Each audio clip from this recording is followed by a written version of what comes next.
Good evening, good morning, good afternoon, depending on where you are watching from. This is live broadcast. You are watching live and direct on enterbiafra.com/watch dash live to slash. You are watching also on YouTube. You are watching on Facebook. You are watching on Twitter. This is the beginning of a new dawn. I say the beginning of a new dawn because there is a lot of twists and people are going to be shocked on hearing some of the security report, some of the intelligence gathering, some of the intelligence report we have. It is quite shocking. And on this note, I was compelled by the information on ground to go back to start rewatching some videos.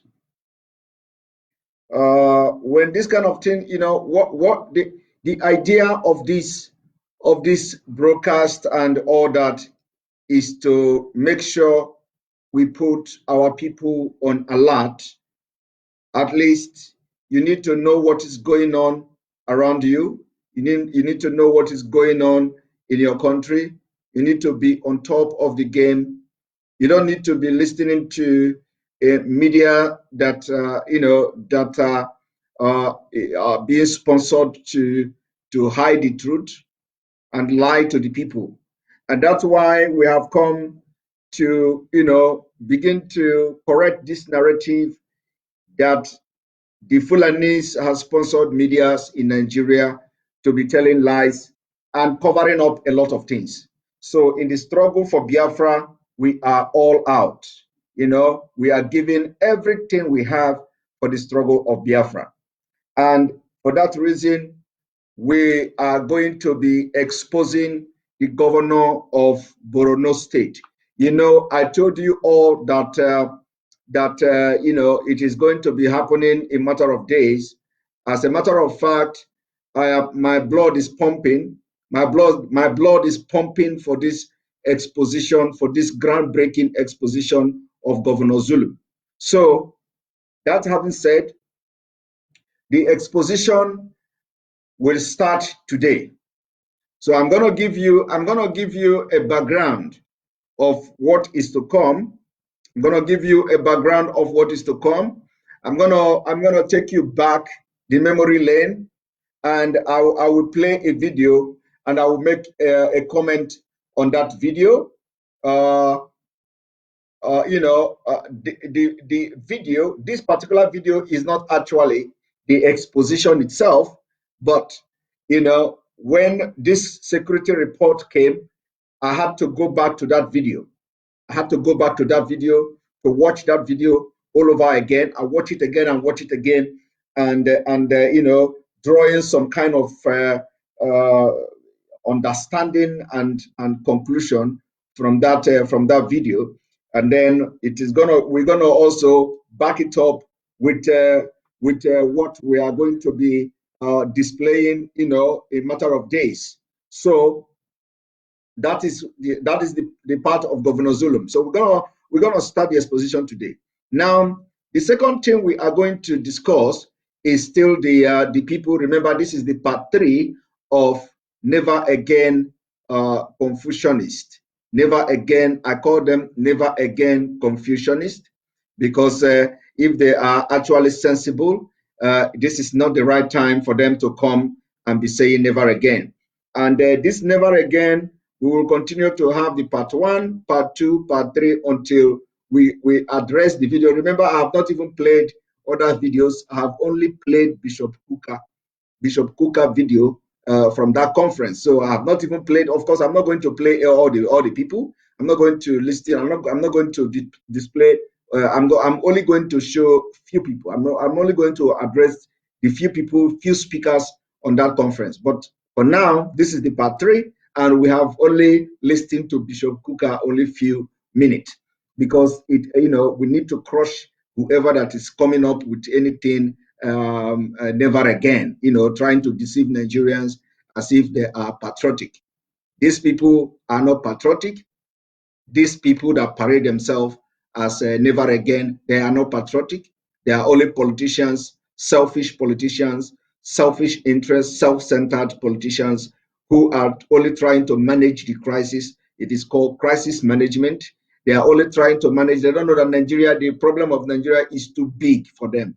The problem of Nigeria is too big for them to manipulate, any longer. They cannot continue to. This is how they have been manipulating the problem of Nigeria, and then every year, every 4 years, they continue to come with a different thing and all that.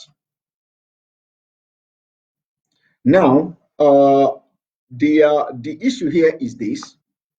A lot of you remember when I told Zulum to go and seek a refuge in Wike's government house in River State.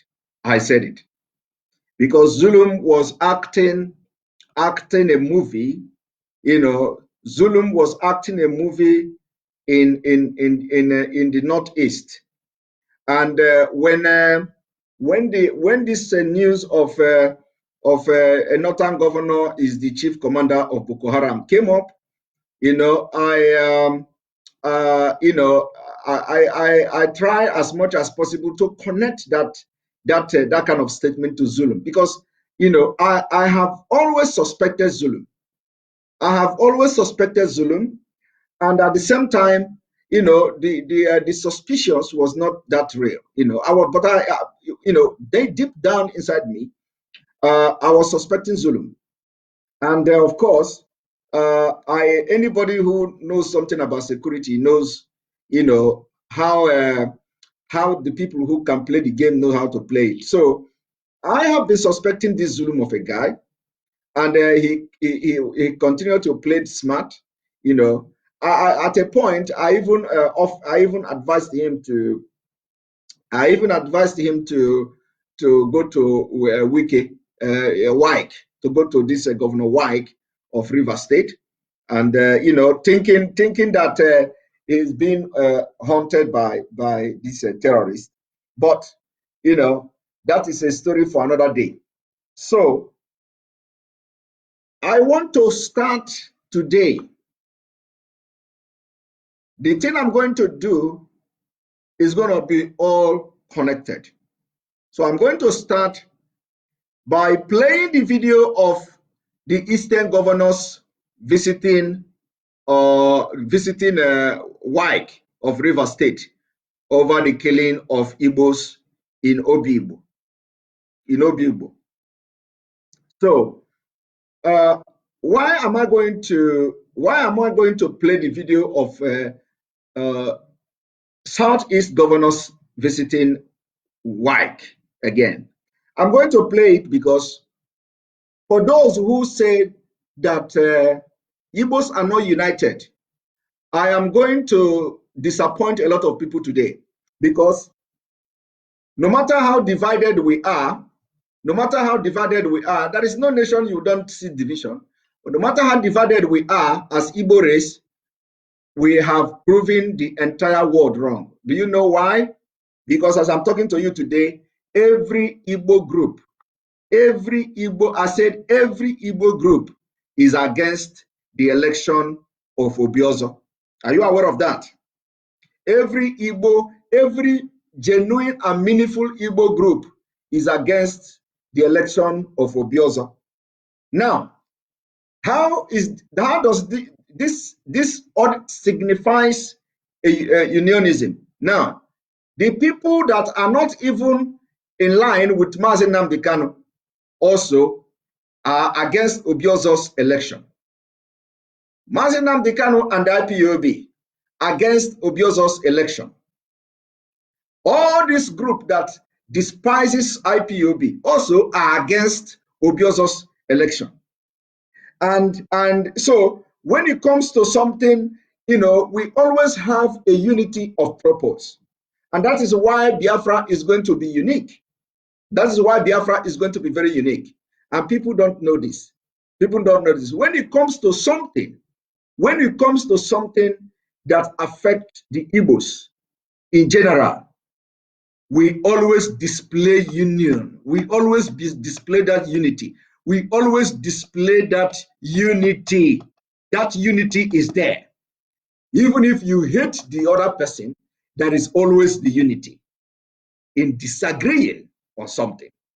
We have always disagreed in unity. So, and this shows you what Biafra is going to be like, because all this disagreement now is because of political interest of some people. It does not mean that when Biafra come, when we'll be fighting to push the country forward, people will be drawing us backward. It is not going to happen in Biafra. Let me just give you example of some of the difference we are going to see between Biafra and Nigeria. Now, in Biafra, if we see that amending a constitution will bring development, investors, and propel the economy of Biafra, no section of Biafra land will say, oh, this constitution amendment will affect my region, so let us continue to wallow in poverty so that the Biafra will not develop. Instead of Biafra developing and that development will subjugate us into something else, let us all remain poor. It is not going to happen in Biafra, but that is happening in Nigeria. That is the situation of Nigeria now. Nigeria is that the people are saying, let us amend the constitution, let us have a restructure so that those who are capable of running the economy of their own region can be able to push the economy and develop their region. But some section said, no, you cannot do that. Anything that is going to bring progress to any part of Nigeria and it may not favor us well, we are not going to accept it. That is what is happening in Nigeria. So I am telling you today, Biafra is going to be totally different thing. So it is not going to, and this is the biggest obstacle in development in Nigeria. And nothing in this life can solve it. In addition to that, in addition to this particular problem I'm telling you now, you have the terrorism. So those who are hoping that some angel Gabriel is going to come down and do something, or is going to come down and possess somebody to do something, I don't know from which I don't know from which planet are they coming from. So that is by the way. Now, do you know that every group, every Igbo group, they are all against the election of Ohaneze Ndibo, election of Obiozo. And the only people who are not against it are the people who fraudulently elected him on the order of Fulani. So, on the order of Fulani, I am trying to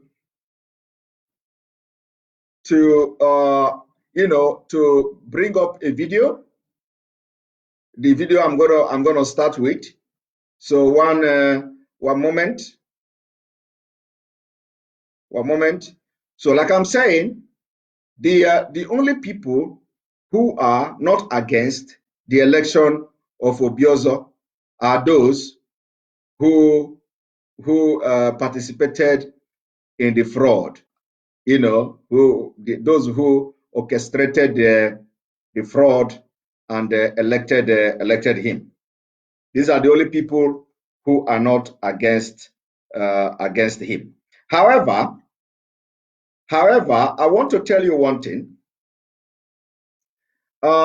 Before we start, this is how we are going to start. Remember that during the Ohaneze election, what I'm saying now, I want you to make sure it goes into your brain. During the Ohaneze election, part of Delta State, I don't need to play the video anymore of Okezi Ikpeazu. During the election of Ohaneze Ndibo, the recent election, River State was included. River State was included. Delta State, part of Delta State was included. Part of River State was included. Now, And that will now bring the question to what happens to other Igbo people in other states? What happened to other Igbo people in Benue State? So I have come to bring you some of the Igbo speaking people in Benue State, not just Igbo speaking people, Ebonyi State people, Ebonyi people that were fraudulently annexated to Benue State. Now, did any Igbo person, did Ohaneze Ndi Igbo consult them?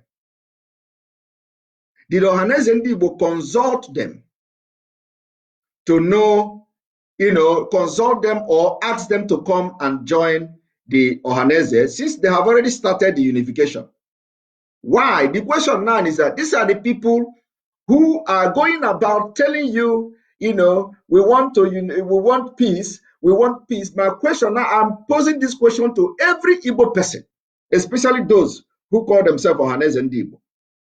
Now, did anybody go to Benue State to tell the Igbo-speaking part of Benue that we are annexated from Ebonyi State to come and join in the election of Ohaneze? The answer is no. Do you know why? Do you know why? Because that particular section of Ebonyi State don't have oil. That particular section of Ebonyi State don't have gold. That particular section of Ebonyi State don't have crude oil. They don't have gold. They don't have diamond. But had it been that the easy people in Ebonyi State who found themselves now in Benue State have oil, will Ohaneze Ndi Igbo not have gone there? Because when you look at the people they visited, when you look at the section of the Igbo-speaking part, they went and joined them. They are only in the oil-producing state, Delta and Rivers. Delta and Rivers. And that is how dubious these people are. That's why we Biafra, we don't care. We are going to tell you the way it is. Ohaneze Ndi Igbo has become the biggest fraud within the Igbo-speaking community and Igbo-speaking people. They have become the biggest fraud. They have become the biggest obstacle, and they are going to be crushed if care is not taken.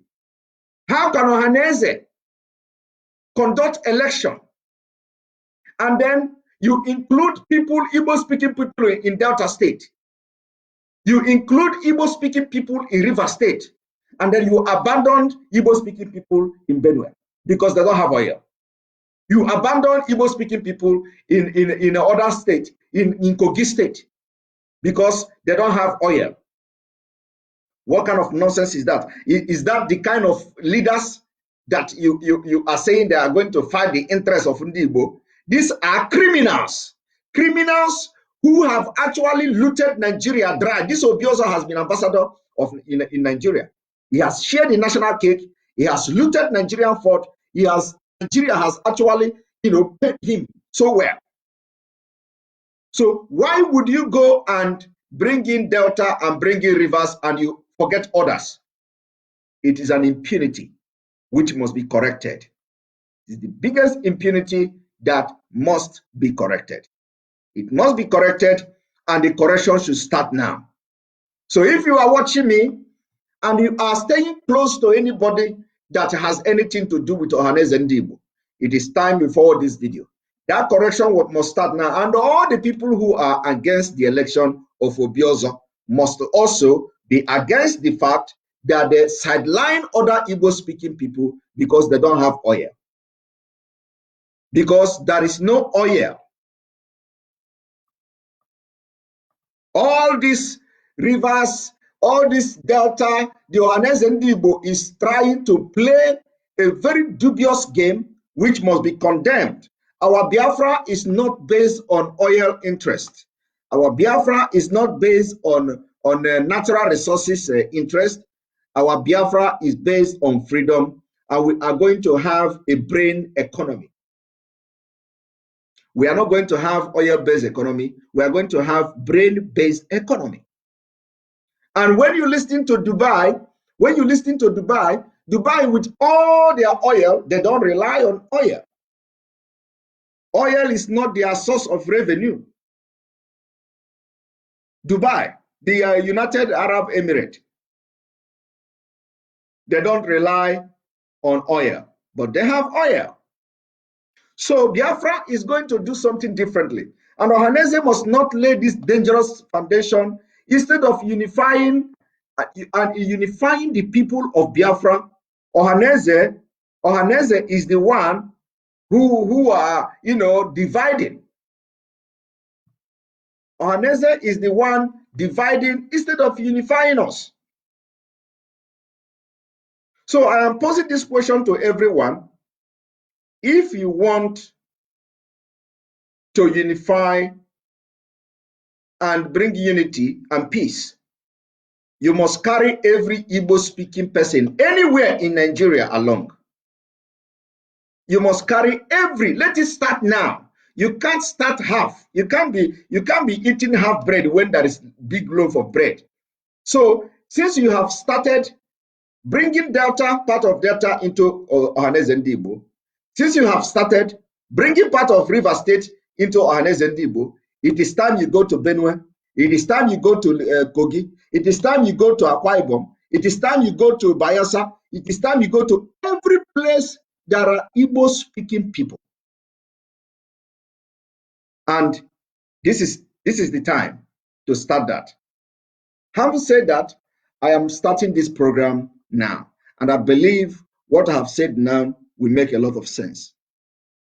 And a lot of people don't like that I'm repeating all the time. I'm repeating it because everybody do not have the same level of understanding. So I have to repeat it. And those in Edo State, somebody said Edo State, everywhere, even the one I mentioned and the one I don't mention, it is not, they can't stand something because they have a special interest. This is the thing we have to condemn.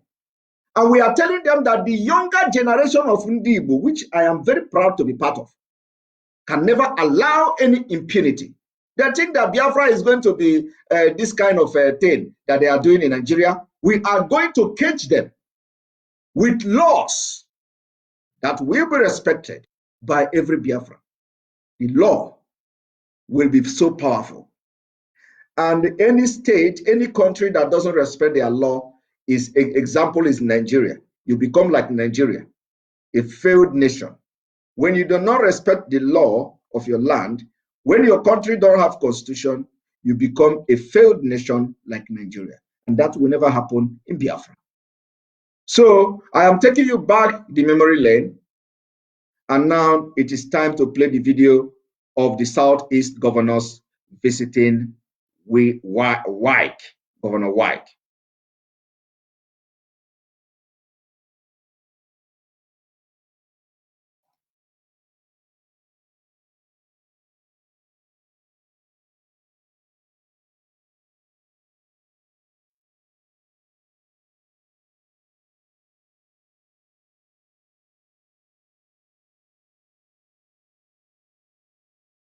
One moment.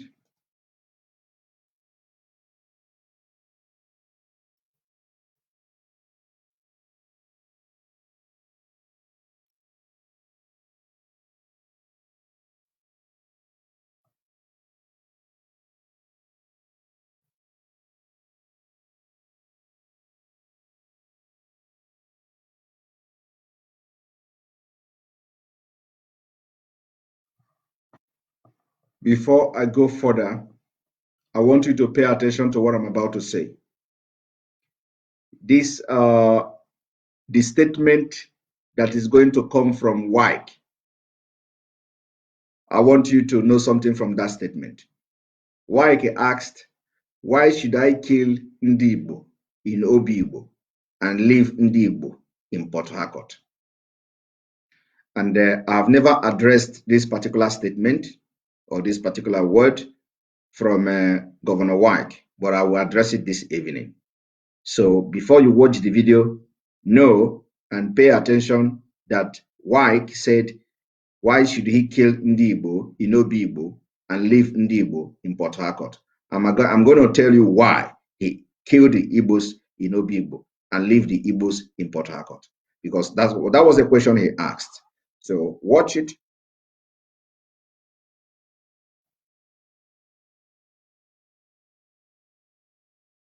Those who die.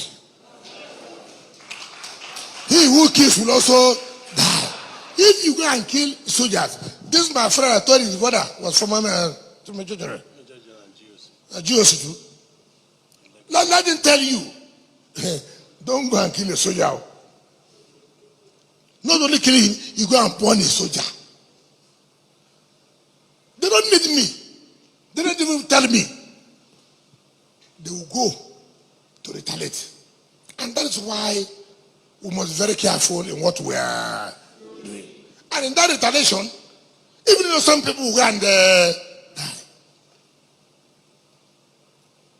Innocent people, for nothing.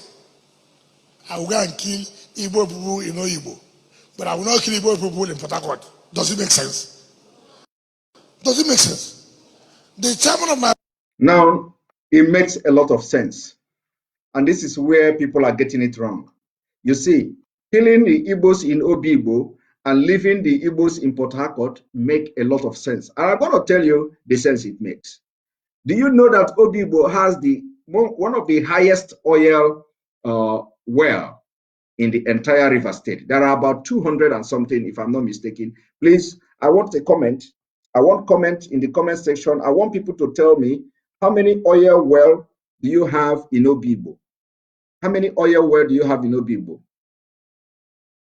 How many oil well do you have in Obigbo? If you have idea of the oil well, at least, or I may not say the oil well, maybe the oil, the reserve, the oil reserve. Let me say the oil reserve, not oil well. Please, I want you to tell me, those of you who knows especially about the 50 oil wells. Okay, now I want you to tell me the oil reserve, the quantity of the oil reserve you have in Obigbo. It may not be accurate, but I just want you people to tell me, because believe me, it is one of the biggest in the entire Nigeria. So please, I want people who are conversant with you know, I want people who are conversant 300 oil wells. I don't know if it is up to that. Please, I want you know, I want on in the comment section, please help us, tell us the oil reserve, the oil block or the reserve or wells, whatever it's called in Obigbo. It is bigger and even one of the biggest in Nigeria. Some say 300, some say 200. I believe it is like 200 and something. You know, if I'm not mistaken, it should be like 200. It is not up to 300. It is not up to 300. Some people are saying 300. Some people are saying 200 and something, 14. Some people are saying 250 oil wells. So anyway, some people are saying 300. Anyway, like I said, whatever we say here is not like it is authentic, but at least an estimate. But we know that, you know, so it is between 200 and 300 oil wells or stuff like that. And then there is what you call the oil reserve. The oil reserve in Obigbo, you know, well, like I said, you know, I'm not like factually saying that it is 300 oil wells. Yeah, I may be wrong. And I will not, somebody said 28 oil wells. Somebody said 206 oil wells. So anyway, however it is, oil, somebody say oil block 300 and all that. Anyway, the point I'm trying to make by asking you about how many oil wells you have or the oil reserve or whatever, however you may call it, is that there is a reason for killing the Igbo in Obigbo, because Obigbo have one of the biggest oil reserve in Nigeria.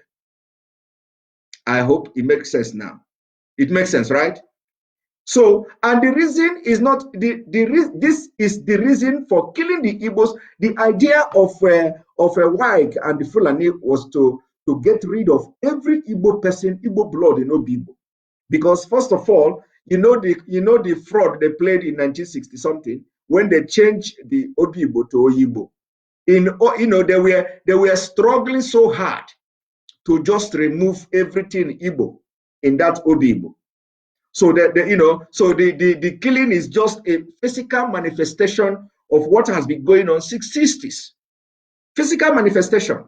So they have not they now use weak Governor White to carry out the physical killing, and it was cleansing the name. First of all, they started by cleansing the name of Igbo names in Obibo to they clean the name Obibo to Oyimbo. So that wasn't enough. The Igbo people there continue to wax stronger and stronger, and with the Biafra agitation and everything, it escalated the whole thing with the Biafra agitation, and with the number of people, with the number of Igbos in that Obibo or in that Oyibo, whatever they call it now. So the number of people agitating for Biafra in that place, sparked a lot of tension within River State.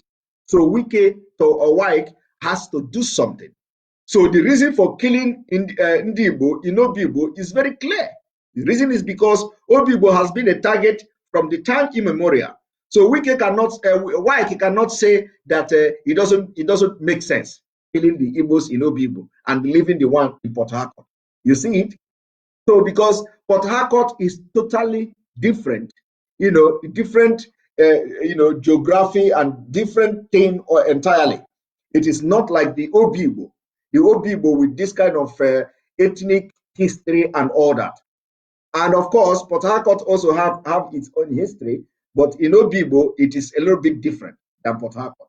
And people must know this. So we keep saying that it doesn't make sense killing the Igbos in Obibo and then leaving the one in Port Harcourt is the most dumbest defense ever. Dumbest defense ever. Because from history, everything that has happened from history, from research, Obibo has been a target. Obibo have been a target of Fulani. Obibo has been the biggest target. And I have just given you one of the reasons. There might be other numerous reasons, but one of the biggest reasons is because Obibo have one of the highest oil reserve. Go and make your research, and you know why Obibo is very important, and you know why they killed the Igbos in Obibo, and you know why they first of all annexed Obibo to River State. In fact, the problem is even this annexing the Obibo to River State. It was not a River State before. Imo River and all that. This was not a River State. But anyway, the problem started by annexing it, and then after the annexation of Obibo, they now changed the name. They want to change the name to Oyimbo. So we keep coming to say that he cannot kill. How can he kill the Igbos in Obibo and leave the Igbos in Port Harcourt? That doesn't make sense. That is the dumbest defense ever. Now, but this is not what I want to play this video for. This is not the reason I want to play this video. Now, here is the reason I want to play the video. I want you to watch this.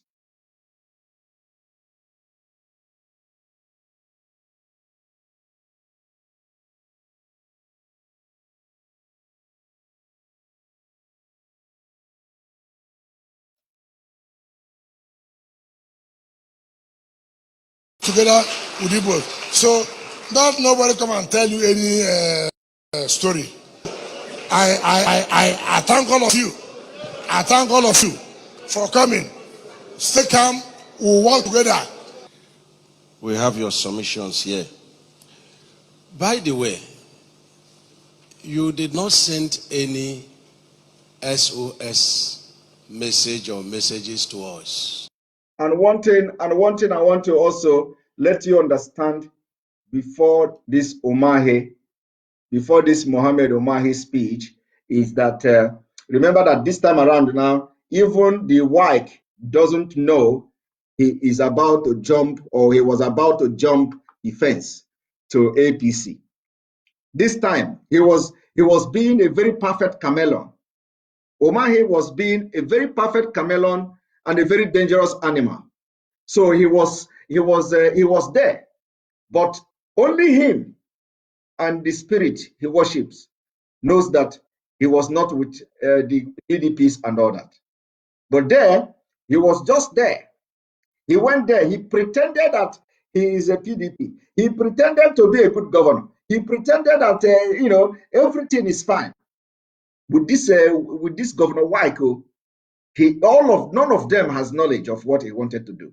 That is how evil people are. Now, he went there, and then after that, he jumped face. So let us listen to the information. The way he talks here is a representative of the Fulani terrorist. And of course, his body language, everybody have been saying it from the time immemorial that he's APC and PDP. So anyway, but that is by the way. Now, I want you to pay attention to what he's about to say.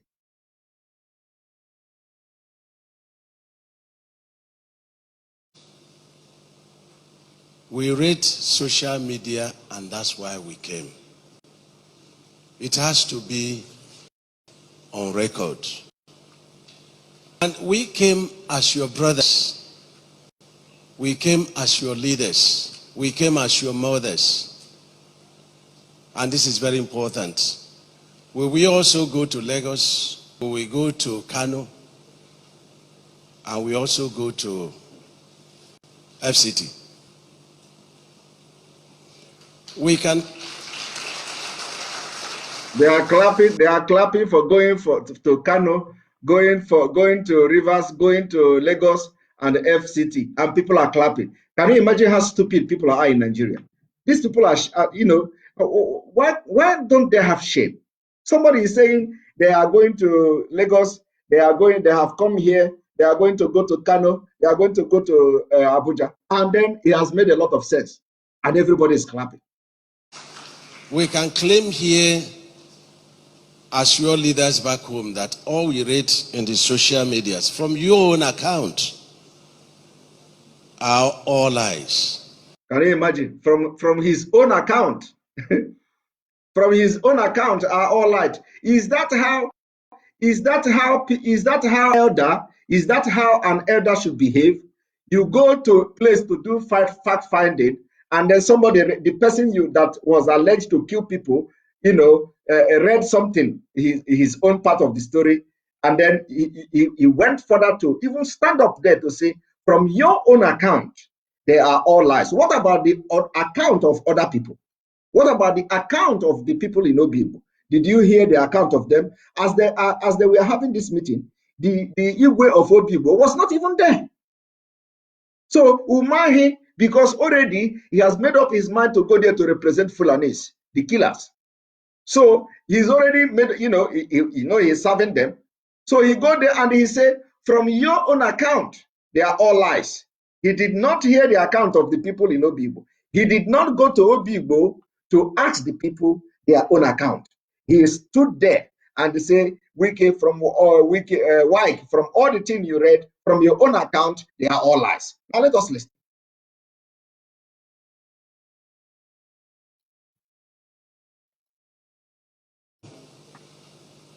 And we also go to FCT.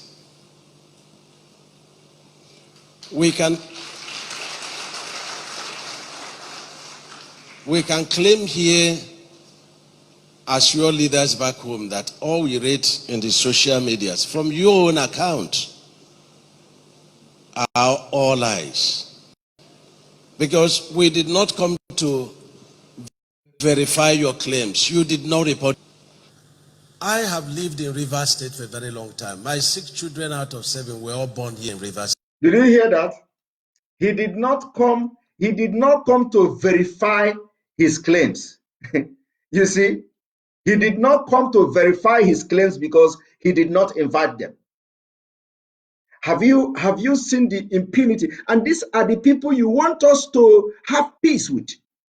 These are the mad people you want us to respect. These are the people you are talking about unity. My brother, we are united. The entire Biafra and Igbo land are in unity. The only people we are not in unity with are these people you see here. And they not even make up to 1%. And because they are in control of power, they have media, they are writing in Punch, they are writing in Vanguard, they are writing here, writing there, and then you say we are not in unity. And when Mazi Simon set up security network, the Eastern Security Network are backed by 100% of people, ordinary people in the Eastern Nigeria. Who are the governors? The people that are backing this Eastern Security are the one that elected them.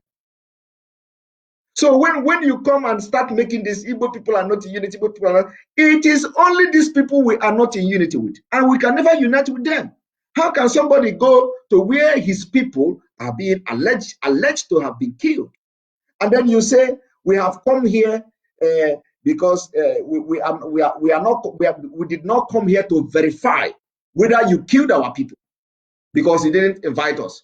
We have come here and we have listened to you, and we can claim that it was all lies. Well, and you listen to this man and you say we should respect it. You say we should come in unity with this man. What is wrong?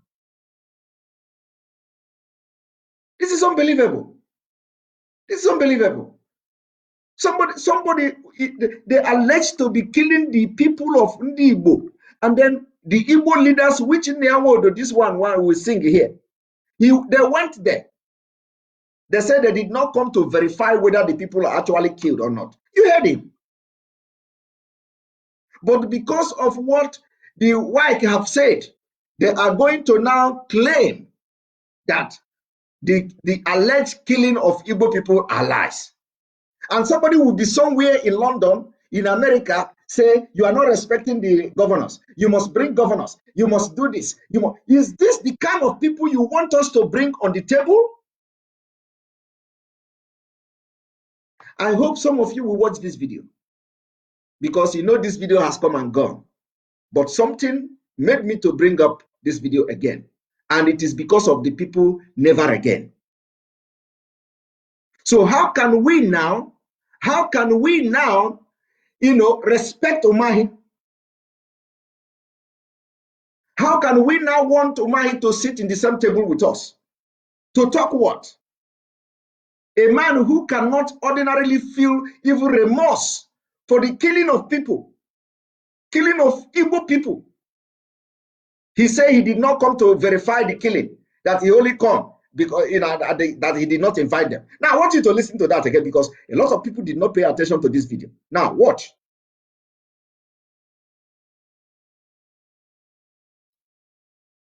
To us. I will work together. You did not send any SOS message or messages to us. We read social media, and that's why we came. It has to be on record. And we came as your brothers. We came as your leaders. We came as your mothers. And this is very important. Will we also go to Lagos? Will we go to Kano? And we also go to FCT. We can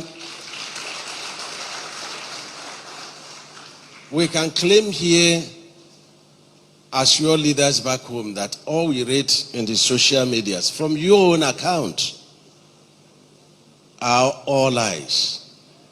Because we did not come to verify your claims. You did not report to us. Did you hear that?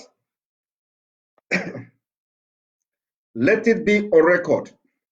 Let it be on record. From today, let it be on record, because you did not pay attention to this. And this is when you say we should call the governors, do they inform the governor? Why can you inform people who are bloodsuckers?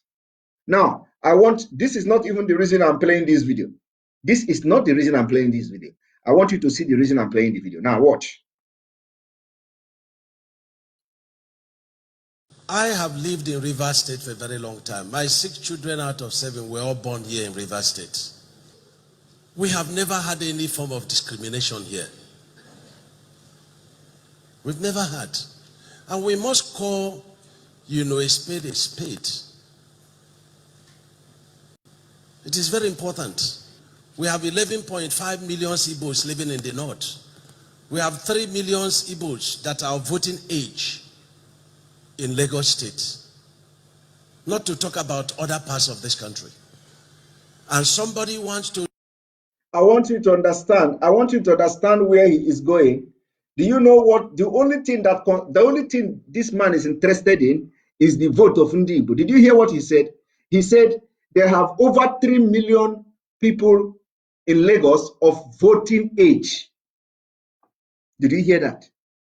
They have over 3 million Igbos in Lagos of voting age. These people are bad. These people are more than demons. Did you hear Umahi? Umahi don't care about who was killed, and this is why you cannot understand the kind of person. When Mazi Simon said the other day, you remember Mazi Simon made a broadcast. He said the other day, if Umahi eventually go to Asura, he's going to order the killing of Ndibo. You think it's a joke? He's going to do it, but God will not allow Nigeria to be a country in 2023, by the grace of God. So if this man enters Asura, he's going to kill everybody. Do you understand? He went to where he should be finding out whether people were killed. He's already counting how many Igbos are of the voting age in Lagos. Did you hear him? Voting age. 3 million Igbos in Lagos of voting age. Voting age. Umahi is saying that where people are being killed. You see? Now, I want you to watch. To start a war for us so that the Igbos will be slaughtered. During the Civil War, we lost 3 million Igbos. Most of them were killed when they were running away from the north back to southeast. Everywhere you go in this country, you see our infrastructure. Think about the percentage of infrastructure of Ndibo in Lagos and in Abuja. Yes, you see, they are using infrastructure to compare to your freedom that will even be, okay, upon the infrastructure the Ndibo have in Nigeria today, are they finding it easy? Are they living a life? The answer is no. You know, the mentality of, and if you are talking about infrastructure, is Umahi, don't you have a house in America? Don't you have a house in Dubai? Is Dubai your country? Is Dubai your village? Is America your village? Don't you have a house in London? Is London your country? You see, this is the thing, that the language they have used to deceive the Igbos since 19 whatever. Infrastructure. As if even those who have the infrastructure, they are not finding it easy. Even those who have the infrastructure in Nigeria, they are not happy. And somebody will wake up and say, you have infrastructure. Igbo have infrastructure what? Infrastructure what? Is it infrastructure, or is it your life and your freedom?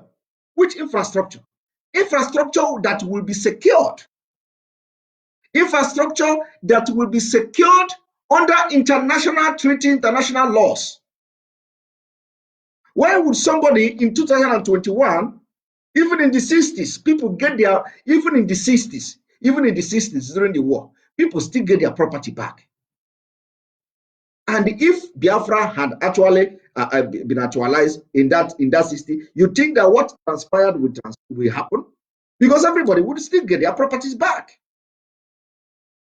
Or is Nigeria the only place where the country divided and people have property everywhere? What is wrong with it? And people are actually believing this kind of fallacies. People are actually buying this idea that Igbos, do you think that South Sudan don't have properties in North Sudan? Or do you think that North Sudanese don't have property in South Sudan? Or do you think that Yugoslavia and all these places that don't have property? What exactly is wrong with people? And a governor, the point is that I don't even know, Nigeria is so cost, is a cost country. And that is the reason why you have all these leaders that doesn't have brain. Because if they have brain, they will not come publicly and be talking this rubbish. And let me tell you another thing. This is not even the reason I am playing the video. Now, the reason I'm playing the video is coming. Just watch.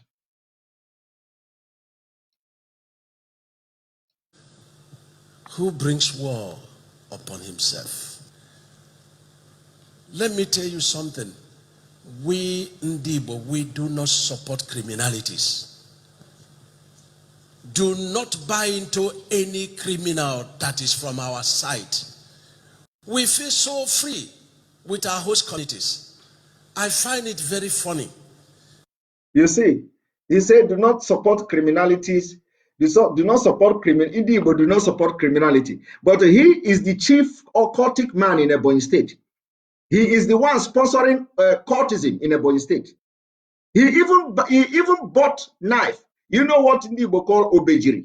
Obejiri. You know, I don't know how many of you know what is obejiri. He bought machete, cutlass, machete, this big machete like this, and shared to his court members in Ebonyi State. He shared it to court members in Ebonyi State. And you know, let me even expose, let me even expose, because this one touched me. Do you know what this man does? What he does is that this man recruited all the court members of his group and gave them security, chief of security, and all that. And you know what they do? You know what I'm telling you now is a fact. You see, I am deep in I know what I'm saying. This man, Omahi, recruited all his court members, all his court members. He gave them security work. He gave them chief security of this, security of that, advisor security, internal security, and that. And then what he did, what they are doing in Ebonyi State is that every rival court group in Ebonyi State, they go hunting them. Please, can somebody tell me who is live streaming my broadcast?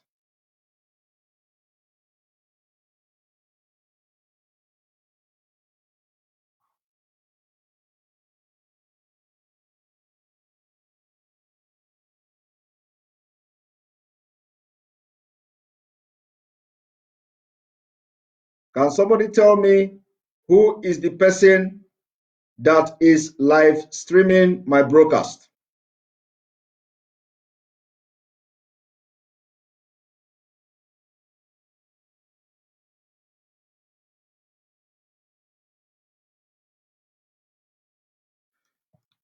Mr. Chukwu John Bosco Obumna Eme, Simon Ekpa, someone is streaming your program live on his page.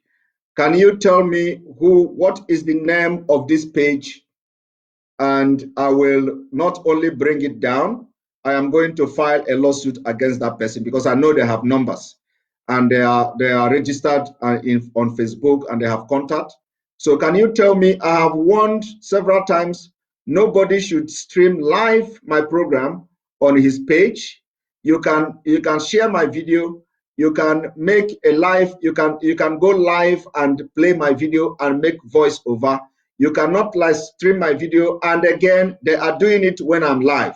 So I want the person, Mr. Chukwu John Bosco, please, can you send the name of the page that is streaming my live broadcast as I am live now, because I know it is this particular broadcast that the person is streaming.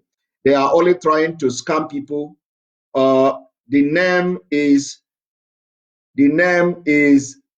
Vlog Unbeatable. Somebody said the name is Vlog Unbeatable. I believe this is the same name. This is the same name I want yesterday. This is the same name I posted yesterday, and for that reason, the person who owns that site is probably looking for something, and I'm going to give it to him or her. So if you know the person, tell him to watch this broadcast. He's going to hear from me, and I'm not going to take it very easy. I have told them, don't live stream my broadcast for whatever reason. If you want to contribute to the Biafra struggle, you can share the video. You can talk voice over on the video. You can make your live broadcast, come and show your face and talk live and let people watch you. And then you can play my video.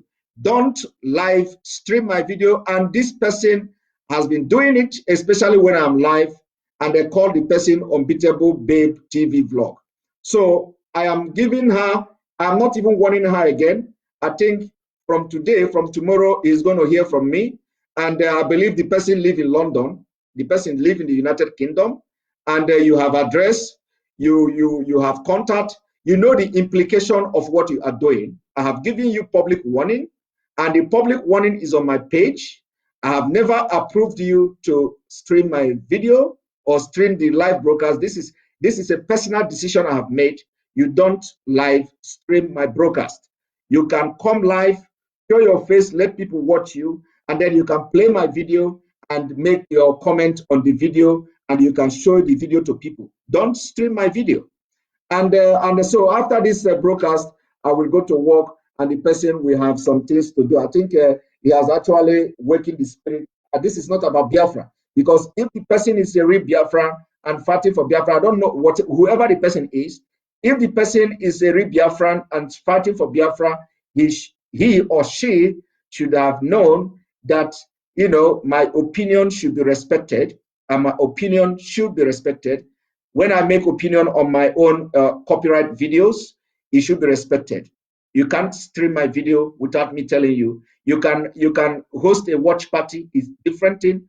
Host a watch party. Like I said, you can go live on your own page, play my video on your own page while you are live. While you are live, show you your face. You can make references to my video, just like I do make references to other people's video here. So before you can stream live, you must make sure that you have my permission. And I believe that I have watched this person. I have warned this person yesterday, and the post is on my page. And again, people have called my attention that the person is streaming my video. So we are going to have a little bit show off. And thank you for have advertised your page now. But I believe it is going to end well. So let us move there. And if you know the person, please share this particular video to the person who operates that page. This is not the first time I'm telling people, do not stream my live broadcast while I'm live. So that person is probably doesn't mean well, and I'm going to, if Nigeria government is sponsoring the person and is using the name of Biafra, I think he will spend the money this time around. So having said that, I've been interrupted. So let us continue with the video, and then the reason I am playing the video is coming very soon. One moment.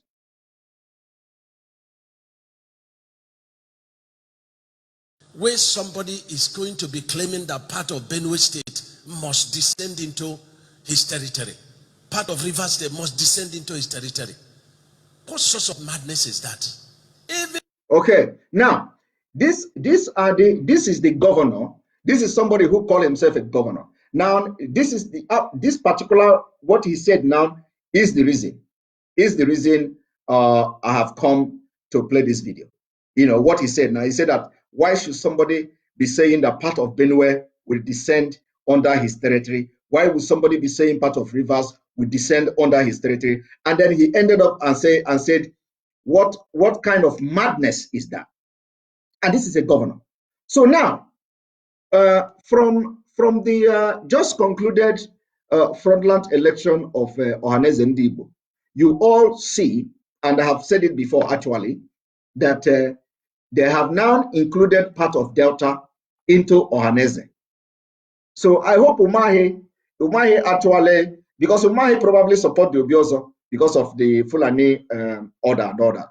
So I hope, you know, I hope Umahi, please, Eunice Ogechi, we don't need promotion. We don't need that kind of promotion. Eunice Chukwu, Mazi Simon, please don't listen to those complaining. They are haters. I believe the lady is promoting you. I don't need promotion in Biafra. You know, the thing is not about promotion. It is not about me. I don't even want anybody to know me. If they can only listen to what I'm saying and watch the video and assimilate what I'm saying. This is not about popularity. It is not about promoting me. This is something that I am preventing something that will happen in future. Because before joining this struggle, this is not the first time I am asking people not to streamline my video. There has been a lot of pages that actually created pages on my name and my picture. We fought, we fought, you know, that battle then, and of course, I have not been checking. A lot of people, you know, they create the pages and all that, and we know a lot of you don't know what is going on in the struggle. You have to be very, very smart before they begin to use you and do whatever they want to do. So that is the thing I'm trying to prevent. I am trying to prevent a futuristic thing that I will not be able to explain to anybody. It is a personal decision, and it has worked fine. I don't want people. A lot of people go to that. If you if you live stream my video, what you are telling the people is that I am the one, I am the one operating that page. Knowing fully well that, in Biafra struggle, a lot of people open page, without their names and all that. So I can actually operate a page without having Simon Ekpa on that page. So when you live stream my program, when I'm still live, and what it means that as I am live now, the person is live streaming this particular broadcast now live on his page or her page. So it is criminality. It is criminality. It is not to promote me, and I don't need promotion. So the point here is that if the person is live streaming my broadcast when I'm live, and I'm not even talking about when I'm not live, what it means is that that broadcast is coming from me. What it means is that that page is being operated by me. That means is that I have authorized that page, and that means that if you want to get into a contact with me, you can actually go through that page. That means that some people can be actually writing to that page, and like genuine Biafrans can be writing to that page and as if they are writing to me. That is how it is. A lot of people are not too smart to know this. Some people will fall a victim, I don't know, but if you are streaming my page, people will think that I am the one operating that page, and they will be writing to that page. And if there is somebody who wants to give his information, for example, about something, they will write to that page. And what if that page is not genuine Biafra page? The person have exposed himself to danger. Even if the person is genuine, it is not a good step. It is not to be trusted the way they have started broadcasting. So I am going to use a lawsuit, and of course they know what it means. They know what it means to, they know what I'm talking about. So they are in London and they can consult their expert and all that. If the person don't contact me this night and promise that he or she will not live stream my video again from tomorrow Monday, the person is going to hear from me. And believe me, I'm not going to take it very easy, because I have won this particular page yesterday. I post this particular page on my program yesterday. Don't stream my program. And I believe the person knows the implication of what he or she is doing. So please, Eunice, this is not about promotion. Believe me, this is not about promoting me. I know what I'm saying. You have seen the people who are the pioneer of this struggle, becoming sabotage, the biggest sabotage of the struggle. So in this game of restoration of Biafra, I don't trust anybody. I don't trust anybody. I don't trust anybody. We have understanding that we need Biafra, and everybody have to be playing very smart. You don't trust, especially those who you don't really know. So don't trust anybody. The people that we have trusted, we have seen what they have done, not to talk of the people you don't trust. So I am trying to, prevent something that will happen in future. I don't want it to happen. So I am going to fight the person within Facebook, and I'm also going to fight legally, because we are in Europe. So thank you very much, Eunice. It is not about me, believe me. So then on this note, now, like I said, you just heard Omahi. You just heard Omahi, and Omahi said that somebody coming to say, there are somebody will bring a Benue, is a madness. And then now within this Ohanese election, they have been able to bring Benue. They have been able to bring Delta, part of Delta. They have been able to bring part of Rivers. So what I am advocating now is that when this whole correction is coming, because a lot of Igbo group has condemned the election of Ohanese, now they should able to include every place where there are Igbo people in the whole of Nigeria. I mean, not Igbo people, not where Igbo live, where Igbo are the indigenous people. Where Igbo are indigenous people, they must be able to include them. And that includes Benue State, which this Omahe was talking about. And the sad thing here is that the people in Benue State are from Ebonyi, where he is the governor. And then so now, will Umahi now say that those who organized Ohanese election, which he supported, are all mad people? Will Umahi now say that the Ohanese election, which he supported, underline the word, he supported the election of Ohanese Ndibu, which include Benue, which include the river, part of rivers, Igbo-speaking part of Rivers, and then include some part of Delta State. Will Umahi now say that they are mad? That is what Umahi is trying to say. But because it was coming from Mazi Nnamdi Kanu, so because it was coming from Mazi Nnamdi Kanu, he come here to rant that Mazi Nnamdi Kanu say Benue must be part of Igbo.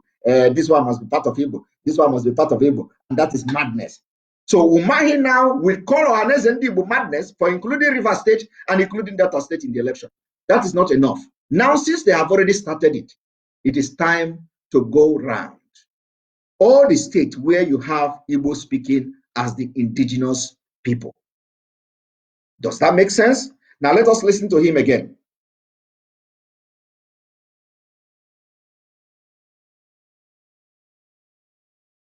Where somebody is going to be claiming that part of it must descend into his territory. Part of Rivers State must descend into his territory.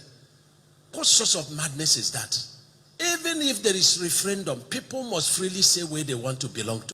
Now, that is Umahi telling you what sort of madness is that. Now, I'm going to bring you a video of the people Umahi say, including them in Igbo, are the madness. I'm going to bring the people of Ebonyi State, the Ebonyi people that found themselves in Benue State, so that you know what they are going through. I am bringing them. One moment.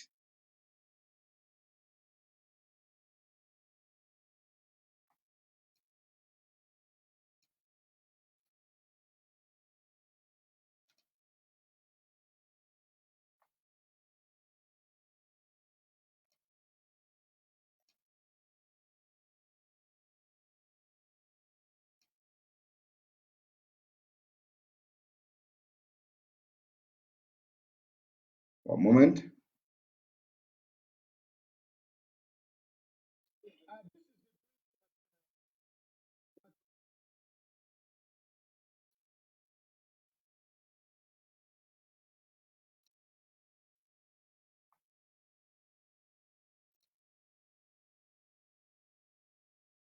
Now I want you to watch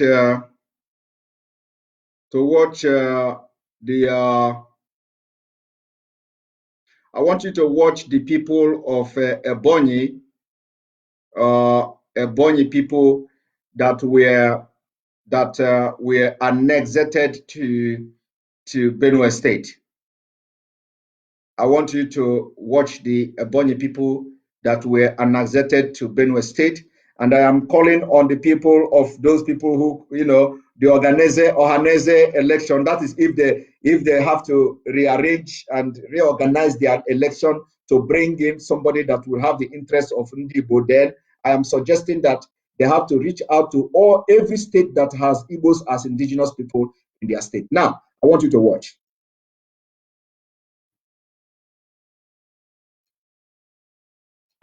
This is the bridge that Obala Izzi people are passing through to the other location of the other village of Izzi Obala. So from there you head down to Oju, then Oju local government in Benue State. So this is the link road that link to their houses, to all those houses. You have up to, from this very local bridge, you have up to how many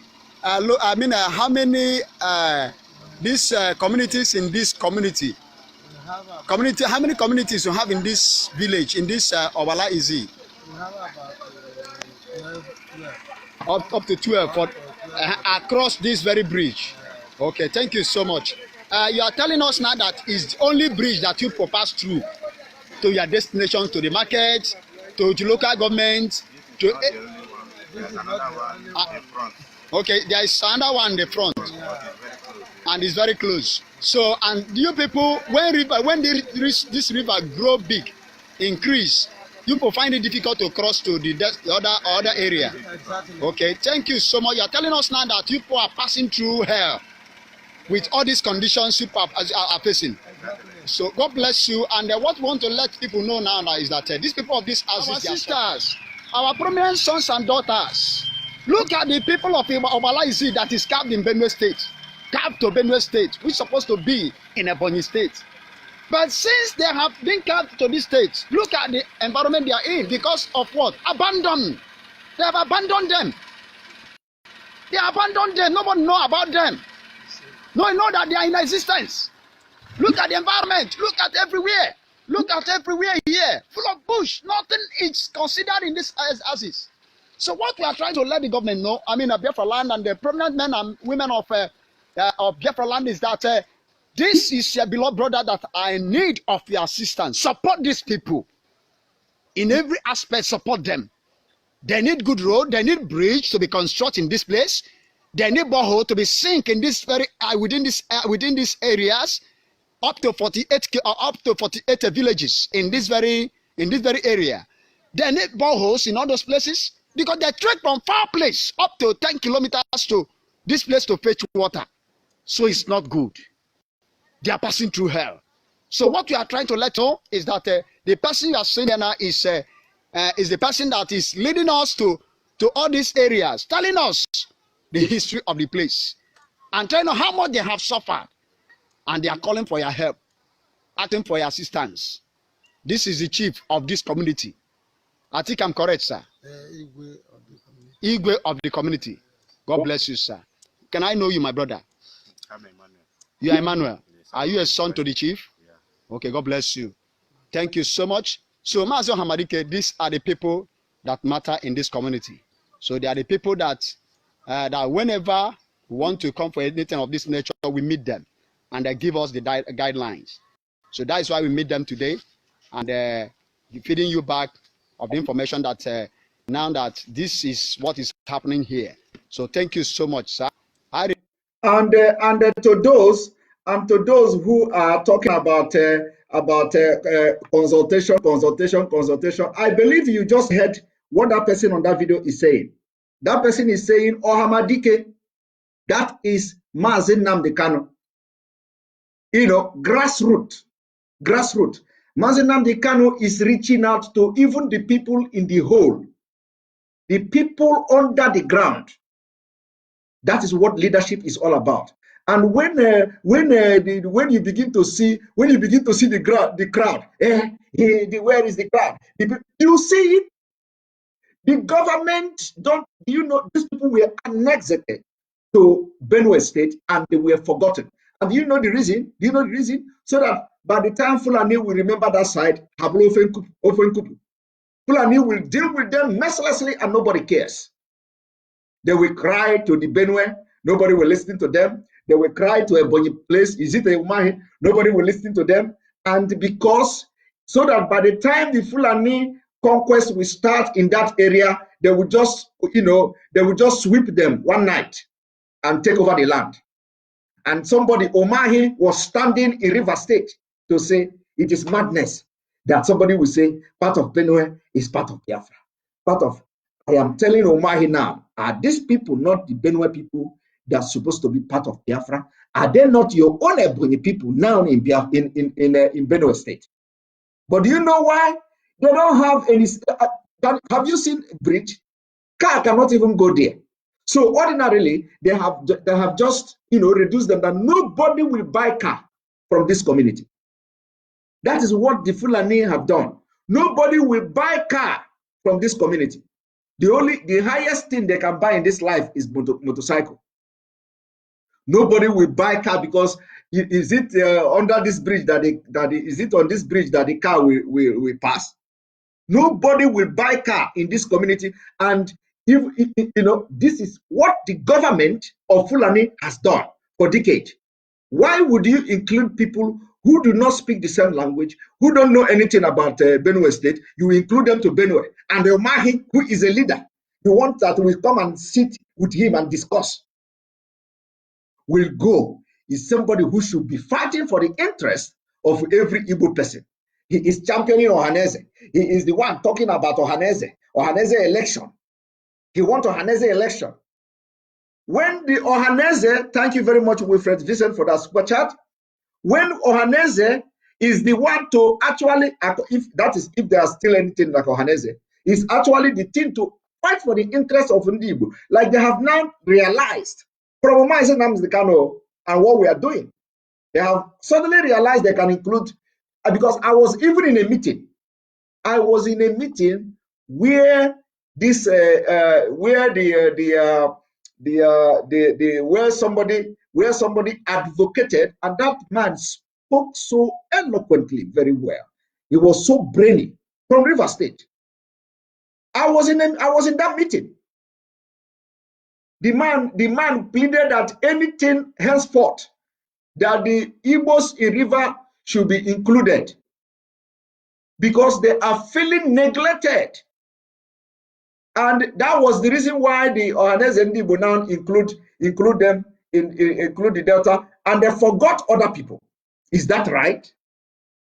No, I'm asking you. Even if nobody came from Benue, even if nobody came from Kogi State, even if nobody come from Edo State, is it right that they will sideline the people that didn't have representative that day on the meeting? If not for one thing, I will mention the name of the person from River State. The man spoke so well, very brainy man. And these are the people that is needed to prepare things, to make things work. The man said, you people have neglected, the Ohanese have neglected the Igbo people in River State, they have neglected this, they have neglected that, and it is time to include everybody. And I know it was because of that person that made Ohanese and Igbo to now include them in this election. And then they left the people in Edo State. They left the people in Akwa Ibom State. They left other people in Kogi. They left other people in Benue. And they pick only Delta and the rivers. And do you think it is right? It is an injustice. Injustice. The same injustice they are crying about Nigeria is the same thing Ohanes and Igbo have done to their fellow Igbo people. And it is not acceptable. The same marginalization that Ndi Igbo is crying in Nigeria, and these are the people you will look at. You say, yeah, this Biafra, how are we going to manage it? We are going to manage it very fine, because the people that we sideline people or marginalize people will never be allowed in Biafra land. You have seen it in Ohanes and Igbo. Ohanes and Igbo is a replica of Nigeria. A replica. They have copied Nigeria. They are the main Nigeria in Igbo body. Because the same injustice that they cry, the same injustice which they are now shouting everywhere, Igbo governor, Nigeria is doing to them. The same injustice, they have brought it to Ohanes and Igbo. By sidelining the people they feel they don't have oil, and then taking Delta and the River State, it is not acceptable. Every reasonable Igbo person, if you did not think along this line before now, start from today, think about it. That it is not acceptable. It must be condemned and corrected. It must be condemned and corrected. And there is no going back. It is not to say, okay, since if that is the reason, let us leave Delta and leave rivers. It is not acceptable.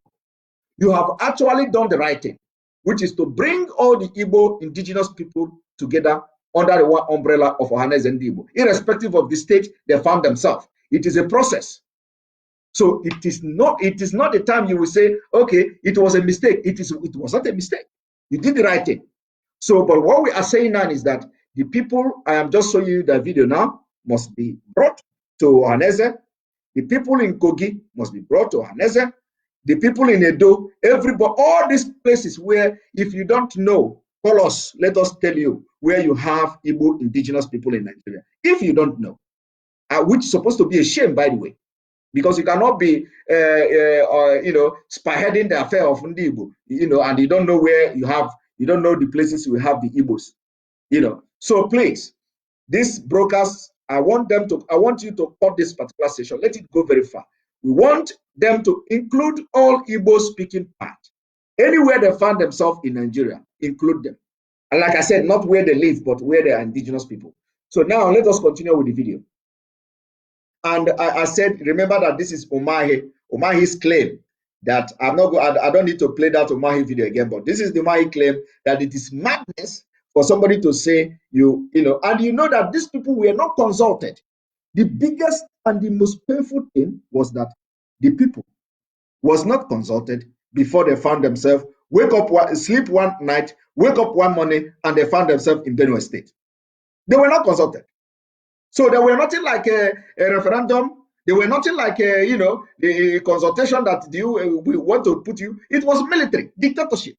They just wake up and find themselves in Benue State, and it was a Fulani, so that by the time they continue this conquest, they are going to run over these people, and nobody will ask about them, and that has to stop. So let us watch. Your beloved brother. I remain your beloved brother. I remain your beloved brother. Okay. I remain your beloved brother, Mazi Simon Anthony, and I want to say thank you so much. I want to let you know that the assignment is completed.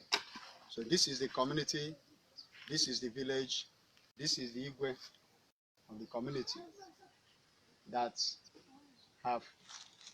we met and we have carried us around and to show us the places that are problems to them and where they need us to help them. Place like this bridge, number one is water, number two is the road and bridge. Another one is school. Another one is NEPA, electricity. There is no electricity in these houses. Hospital. There is no hospital. You can see all these children here. They are the future generation of this very community. Then you can see them. You can see them. You can see them. They are in need of these very things to do. They need this kind of things in this community. So they need your assistance. Please, they need your assistance. They need your assistance. They are living typically inside forest. Nobody know about them. Nobody know about them. To be frank with you, nobody know about them. Nobody care about them. Nobody know anything about them. They abandon them. Allocation come is they hand over, they hijack it on the federal level. Nothing reach to this community. So what we are trying to let you know, please, please, we need your assistance. Thank you so much. All right, we are here again in this province of another village. Please, can you still tell us the name of this village, my brother? The name of this village is Ataloga. I see, Ataloga. Okay, let us proceed now. What do you want us to see in this very place now? The thing we see that we have no road. Okay, where are we heading to now? We are heading to a bridge. To the water. Okay, where the community fetch for drinking. Okay, let us go down there, sir. Okay, please also as we are heading down, I want to know some of the problems and challenges. Now, before we continue this video, I want the never again. I want the never again Nigerianists to listen to this, whether they can actually live in this kind of place, or whether if their parents are living in this kind of place, they would come and start having Zoom meeting. Never again. Because if you are living in this place and you find yourself amongst those who are saying never again, you will be saying, let us do it again and again. But because you are staying in air-conditioned house, you drive air-conditioned car, you are so full of yourself, you think that you are the only one enjoying air condition. We enjoy natural air condition. If I go outside now, I have almost minus 20 or minus 25 degrees. It is better and more natural than your AC. But still, I am fighting for these people. And not you come and say, oh, never again. Who witnessed the Biafra war? Were you there? Did you fight the war? The answer is no. Did you play any role in Biafra war? The answer is no. You are just what we call Jew man in those days when we are in the school. What we call Jew men. Of course, not like a Jew men of these court people, you know. So I was telling a story. By the way, I was telling a story of a Bonny State governor, how he sponsored the courtism in a Bonny State, and I didn't finish that story before somebody came with somebody is streaming my video. So I think that story is very important. I need to finish the story. I need to finish the story. So what a Bonny State governor did was to recruit all his court members, and then he come publicly and claimed that he's innocent, that he's not a court member. He recruited all his court members. This is a fact. What he's doing is that every rival court group in Ebonyi State, they are crushing them. They are crushing them. He bought cutlasses, he bought weapons, and shared to all his court members. So he made them chief internal security of this, internal security of that, internal security of this. And what they do is to go and start harassing every other rival court. You see, when he leave Ebonyi State, people are going to be surprised. When this man leave Ebonyi State, people are going to be very surprised. So he bought these weapons, he empowered them, and they go to each villages. If you see what they are doing to other court members, you will shed tears. Umahi empowered them. So everybody, they want to convert everybody to belong to their own court. I'm not a court member. I don't have anything to do with court. But the fact is that injustice is injustice. It is either you fight against courtism completely, and you mustn't be a member of court of any court group, than claiming you are fighting courtism and you belong to a court, and then you empower the court members, give them office, give them appointment. They become chief security officer of your place. They become chief security officer, internal security this, internal security that, and then you empower them. And they knew those who belong to other courts, and they are going after other court members. That is what Umahi is doing in Ebonyi State, and he is going to pay dearly for that. He is doing it. So when Umahi is accusing the ex-governor of Ebonyi State, Governor Ebu, of sponsoring violence, he is the one sponsoring the violence. Umahi is the kind of person that he goes into the forest and he hit the bamboo tree with machete, the bamboo tree that doesn't belong to him. And he knows that as he is hitting the bamboo tree, you know, the bamboo tree sounds very, if those of you who stays in village, if you go in the village and start cutting bamboo tree sounds so loud that immediately you hit the bamboo tree, the person who owns the bamboo tree must hear it, except if the person is not living very close. So Umahi is somebody that goes into the forest, he starts hitting the bamboo tree, and then he runs outside the road, he runs to the road and asks, who is that? He looks left and he looks right. Nobody, the owner of the bamboo tree is not coming. He runs back again and he hits it again, you know, very fast. And then he runs out again. He asks, who is the person, you know, trying to cut this bamboo tree? You know, in those days in Nigeria, the bamboo tree is like people own it and people buy it because they use it for a lot of things. So this is what Umahi is doing in Ebonyi State. He sponsors courtism. He is accusing Sam Egu and Anyem of supporting violence. Meanwhile, he's the one. He is the one who is funding and arming the court members to harass other court members and bring violence in Ebonyi State. What I'm telling you now is, I can't just talk anything that is not right. What I am telling you now, somebody say, I need to show this. Somebody say, sorry, Mr. Smith. Please, I don't want anything that will make me laugh because I'm very serious this evening. Mr. Smith, Simon, you are actually an Igbo man. You see, so what I'm saying is pure truth. What I'm saying is pure truth.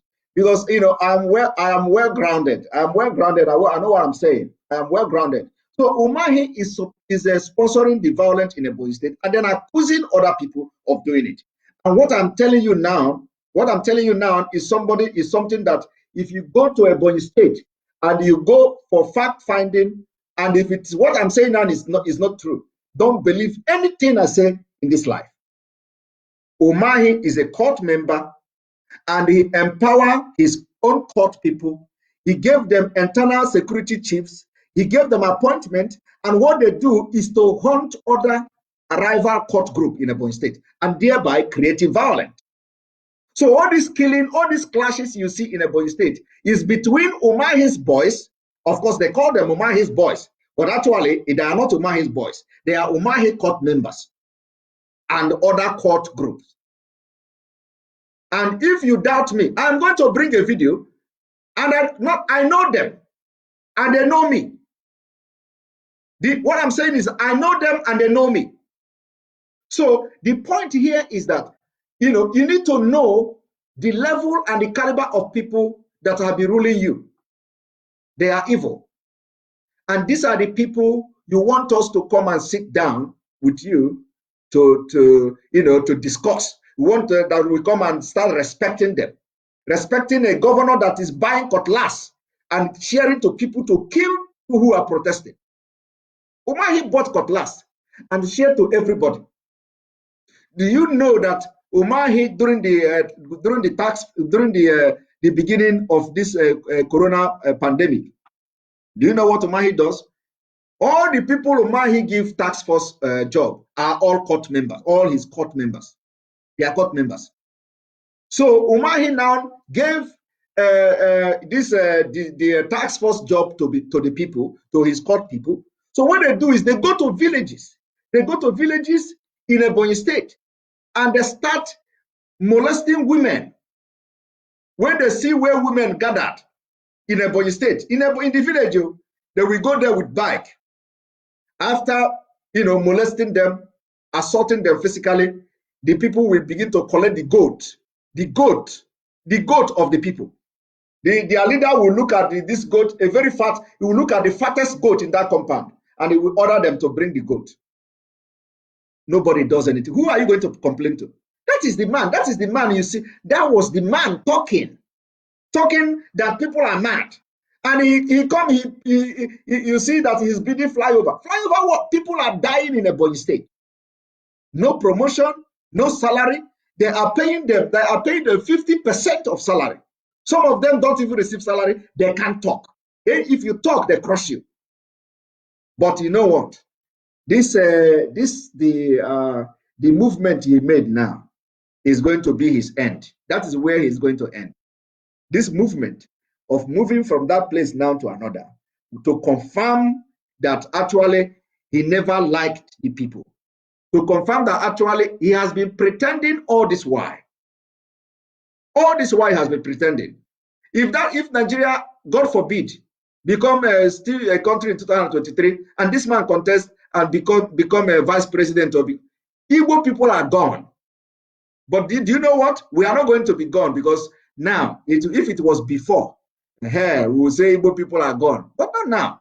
Now we are going to stand and crush anybody before they crush us. It is not like before. They will say, you people talk, no action. I believe you are seeing the action now. It is not like before. You say, you talk, no action. I believe you are seeing the action. And the action have not started. Now let us watch. I believe I have addressed the issue of violence in Ebonyi State, because it is Umahi sponsoring the cultists, and he is actually a member. If you doubt me, go and do your research. I'll leave it here. Now let us continue.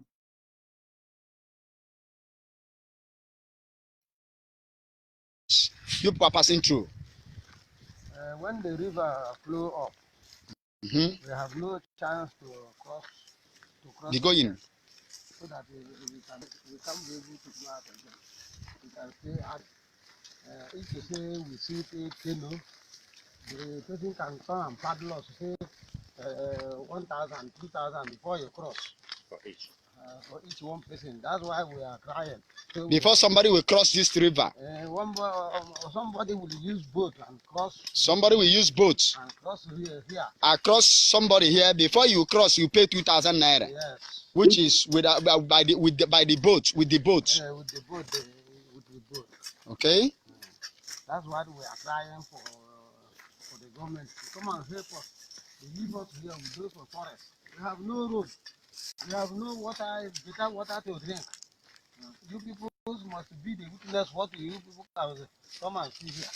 So that is what we are applying for. Are you seeing drinking water? Never again Nigeria. Are you seeing drinking water? Can your parent drink this? Can your parent drink this? All the convenance of never again Nigeria. Can you live in this place?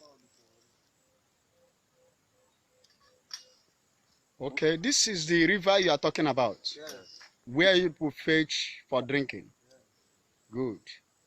But I can see something like a cow shit. Those Fulani people are carrying their cows and falling all that water before we are drinking. Come again, please, sir. Come again. You say Fulani are doing what?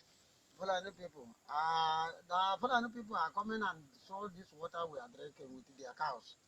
Are you telling me that this is the Fulani cow shit? It's true. And after they might have entered inside the river, inside this river, inside this water, and their cow now will enter inside the river same time. This sound will show you the example. The length of the. You can see of a truth that this place now is a place. This place now is full of the sheets of Nama, Fulani cows. Sheets is everywhere here, and you can see their legs everywhere here. And this is water that these people of community now fetch for drinking. Oh, men and brethren, you can see what the people of Ataloga is passing through. You can see what they are passing through. See what these people are passing through. Okay, you can see now people cross from this destination to the other destination. People cross from this destination to the other side of the river. And this water at the same time is the water that you people drink. Yes. Huh? Yes. Then is to tell us, is to tell everybody now that this place now is completely a place that is a torment to the community. You see, what you are watching is live. What you are watching is live. This is not a makeup video. What you are watching is live. And these are Biafra people in Benue State. From Ebonyi. Actually, where you are now, what you are seeing now is Ebonyi State. That were frontlandly annexed to Benue. And the government of Benue don't care. The government of Ebonyi don't care. And they have local government in this place. And Umahi, with his pregnant stomach, was in River State saying it is madness for Mazi Simon to say part of Benue is part of Biafra. Part of this is part of Biafra. And now he have come to see that Ohaneze and Igbo have included rivers and they have included Delta, and it was not there before. So Umahi should begin to learn lesson. He is not a leader. Because if he's a leader, he should go and educate himself.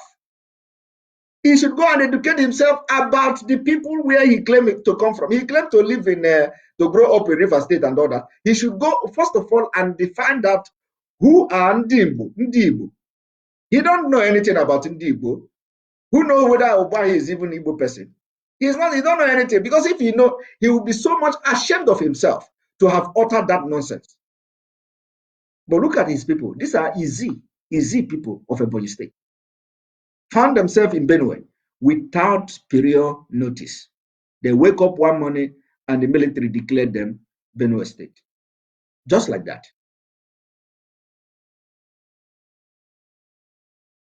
Community that they drink a water that cow pass through it, shit inside, mess the water up. You can see the dirtiness of the water. See the dirtiness of the water. See cow legs, see cow shit. You can see everywhere poto. You can see the people of the community, the kind of water they are drinking. No bridge that can give the people access to the other village. No place to pass through.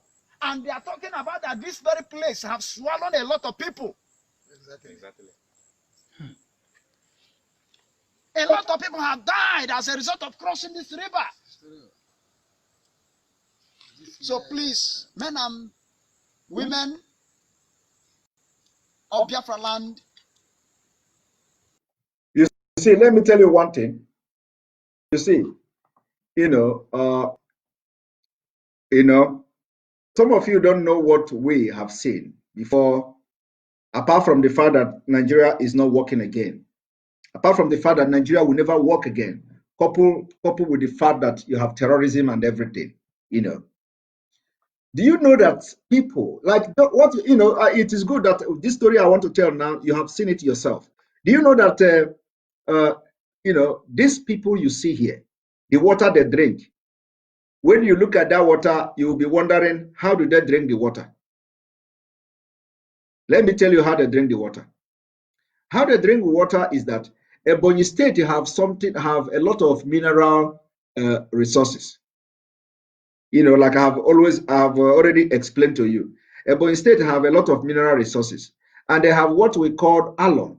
I want somebody to tell me what is alum in English. What is alum? How many of you watching me now know what is alum? I'm reading your comment. How many of you alum? Yes, they put what? Yeah. So Ngozi Joy Anukem, what is alum? How many of you know what is alum? Limestone. Okay, you are good. Good. Because somebody said limestone. How many of you know what is alum? Potash, chlorine, limestone, calcium.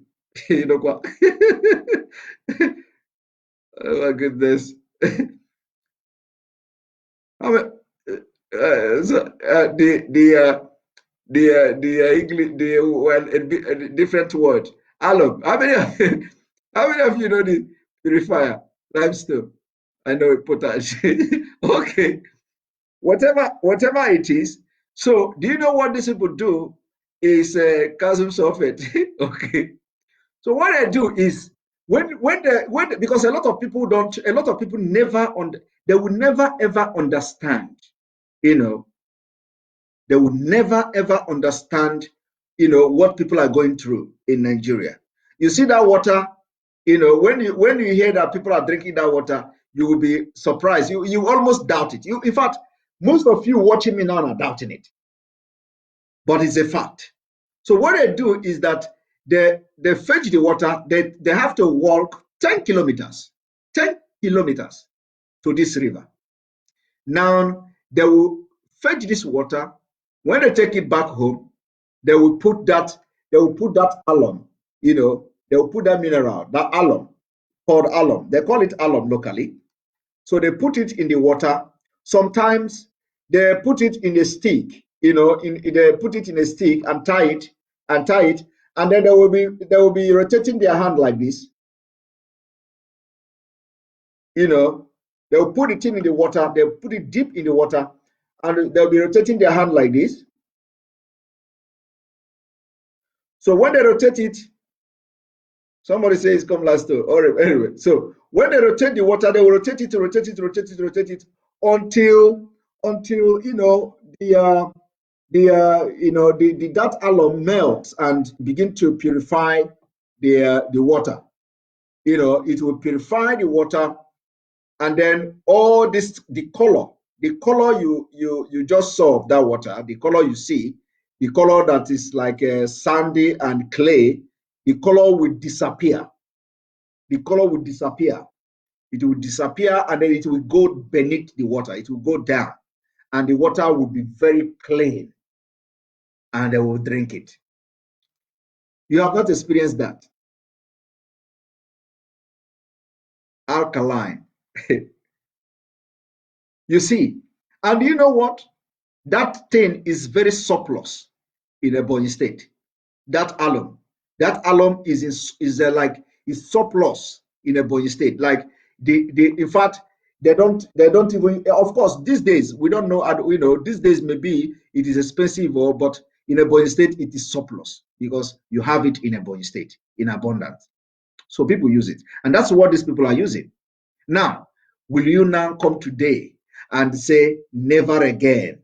Never again will Nigeria agitate so that these people can have a better life like you, sitting in AC house and saying never again. Are you saying never again that these people will continue to live like this and come to this life without anything, any good things of life, where the government actually should do something and do something better? Would you say never again, so that because you are comfortable in whatever you do in life, never again, so that your property will not be destroyed while people are fighting to get freedom and be like you? Is that what you mean by you are a good person? So your own good person and caring for humanity is that never again will your property be destroyed for the sake of others, right? Never again will you suffer for others. Never again will you make sacrifice to better other life. That is what it means. Never again will people be allowed to make sacrifice for others. Never again will anything happen in Nigeria that will bring change so that people can have access to good water, to good hospital, to good school, to electricity, to social amenities that you enjoy today. You don't want to lose your house. You don't want to lose your fine car. I was watching the somebody say, I need to pull up this. Somebody say, whenever you are in village, go. Your friend, I need to pull this one moment.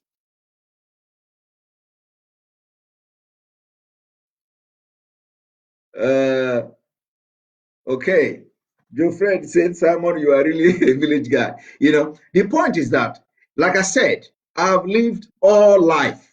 There is no life I have not lived. So, you know, I am prepared. There is nothing I cannot tell you about. Maybe there are something I cannot tell you, I may not tell you about, but believe me, I have a lot I can tell you. Simon, you are really a village girl. So, you know, the point is that it is good in this life when you embark on a journey like this, that you are well loaded, you know, that you are well loaded, so that you are not just telling people, story, you are not just telling people what you are not sure of, you are not just telling people what you don't know. So when you are talking to people, when you are addressing audience, you are addressing audience with, you know, authoritatively, not like authoritatively as autocratic, but authoritatively that you know what you are saying. You have to be sure. Unlike this your governor, this Omahi, who went to the River State and he was talking in public, addressing the world, and made fool of himself. Because if he is well grounded, you know, by the history of Nigeria as a governor, he ought not to have made that kind of comment. That somebody is agitating that Benue must belong to Biafra and River must belong to Biafra, and then he ended up by saying, "What kind of madness is that?" This was a very grave mistake and statement from that of mine. And he's a governor. So before you come publicly to serve the public, if you are not sure of what, you know, the issue that is on ground, don't discuss it. So somebody like me, you know, it's not like I know everything, but believe me, you know, it's not, what I'm saying is that I am saying it out of experience, out of knowledge, out of research, and all that. So I'm well grounded. And when I'm saying it, I know what I'm saying. You can go and make your finding from what I'm saying, and you find out that what I'm saying is completely fact and, you know, correct. So it's not like I'm unsure or I'm just making it up. Now, let us continue.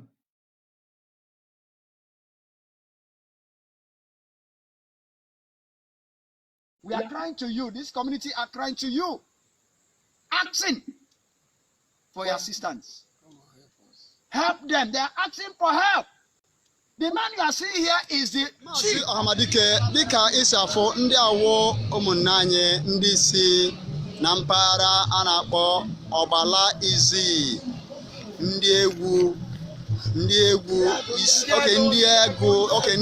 isi eke village, Oju local government. So ị ka ga-afụ ya more better. So ihe a gosiri na ọwụ obodo a bụ ka a na-ekwu okwu ya, a na-anụ aha ha na Radio Biafra worldwide. So they now the community youths and the future generation and the children So they are the people. They are the people that are helping you. Same time, they are the people I say they are in full. They are fully in support of what you are doing. So they are the people that are also asking for the water to be sink for them, the water to be sink for them in this community. So Mazi Hamadike, these are your people. They are fully your people. They are telling you that say Ohamadike, Ohamadike, Ohamadike, Ohamadike, Ogenwaka. The youth are telling you. The youth of Isieke, the youth of Izi, Obala Izi are telling you, Mazi Ohamadike. They also, the youth worldwide, the people of Obala Izi, they are telling you, they are your fellow brothers that say, go ahead, they are solidly behind you on what you are doing. They are looking for this new baby, the Biafra land, the Biafra to come. They are saying they are happy. They are saying, thank you so much for your struggle, also for your, yeah, say thank you so much. They say thank you. Thank you, Hamadike. God bless you. Thank you. I now submit my case now. Thank you, Mazi Hamadike. I remain your faithfully brother Mazi Wabezono, the Benue State family writer. I remain your faithful, humble servant. And also I say thank you, Mazi Hamadike. I submit this now. So these are the people that I'm giving you a report about them. Send me to come and report about them and send it to you. So thank you, Mazi Hamadike. Thank you, Mazi. And I say, my dear brothers, thank you so much. I'm so much happy. Thank you. Thank you. Thank you, Mazi. And I'm happy. As if they welcome me in this place. Welcome, Mazi. Welcome you. Thank you so much. You people are going to see yourself in Biafra TV and Biafra Radio. This is Ohamadike message. So what are you saying to Ohamadike? Bosa. Yeah, well, thank you so much. God bless you. Thank you. All right, Mazi, please, Igwe, you still remain Mazi Igwe Onye? Mazi Igwe Nwankuma Aja. So, ka ebe idu anyị eje ugbu a, ị na-eji igosi anyị ebe nwa isi n'ọwebu na-agbata mmiri, ndị obodo na-agbata mmiri ha na-aṅụ. M na-eduru ka nje gosi ebe ndị obodo na-agbata mmiri anyị na-aṅụ. And mmiri anyị na-erikọta ihe anyị. Anyị chọrọ ka emere anyị mmiri a ka ọ bụrụ na anyị na-agafe ya na mgbe oguzu mmiri. Okay. Mmiri aha now, kemgbe anyị malitere njem ijefu mmiri a, ịhụla n'anya gị na ọ dị anya, o richara kilomita nru up to 10. So kemgbe aha anyị ji ụgbọala na-aga ka anyị nwee ike nweta ebe mmiri a dị. Anyị nọ na njem kemgbe aha rukwa ugbu a. So ugbu a anyị erugo ebe mmiri aha nọ, ọkwa ya wee ebe a ugbu a. So ebe a nụnwa wee ebe Igwe na-agosi anyị n'ọwa ebe mmiri aha obodo Izi na-agba mmiri ha na-aṅụ. And na ebe ahụ ha na-agba mmiri ahụ na ọ dị anya, ọ tere aka nke ukwuu. So Maazị Igwe, biko na-aga n'iru ka igosi anyị mmiri anwa. Ụmụnna for you can see, and the Igwe is showing us where the river, the fetch, the water they fetch for drinking. Igwe is trying to show us the place, and the place is, we are almost close to the place. So Igwe, just be going, let us continue. And mmiri a ka anyị chọrọ ka anyị bịa nyere anyị aka mere anyị briji ebe a ka ọfa anyị ga na-agafete kwamgbe.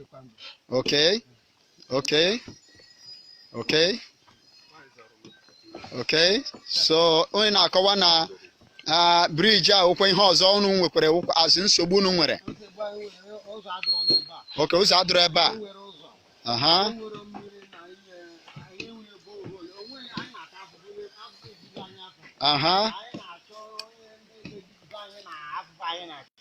Okay.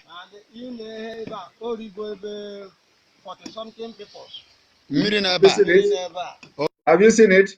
This place have killed about 40 something people.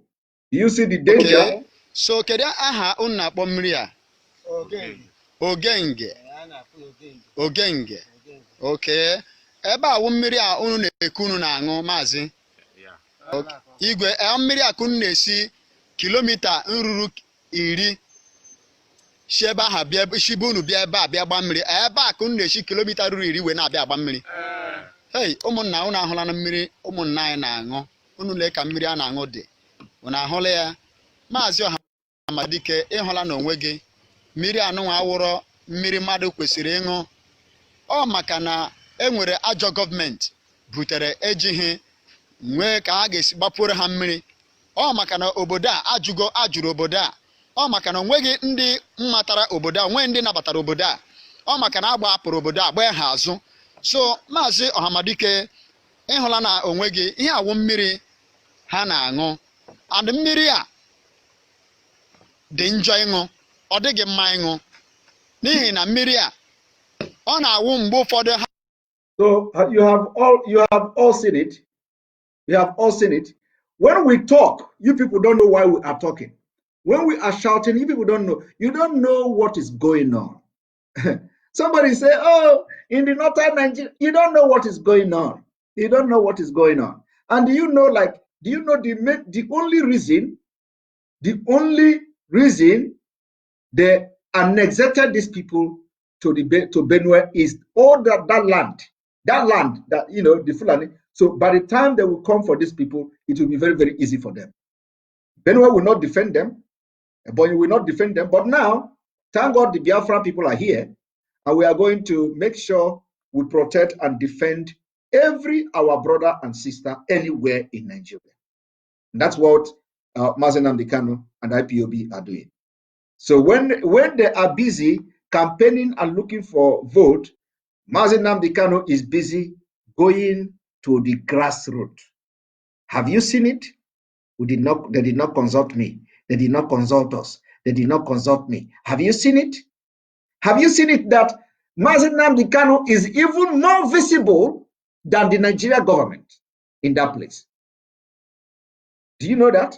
More visible in that place than the Nigeria government, for the fact that he is even interested in going there to know the problems they are going through.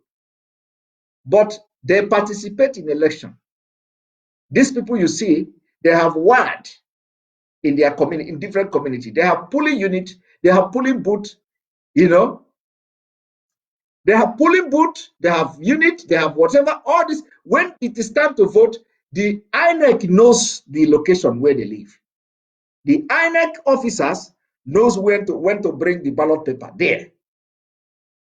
They will find their way to come there with ballot paper. In the state where they find themselves now, they have rosters where they have word in that place. But when it comes to giving them water, no.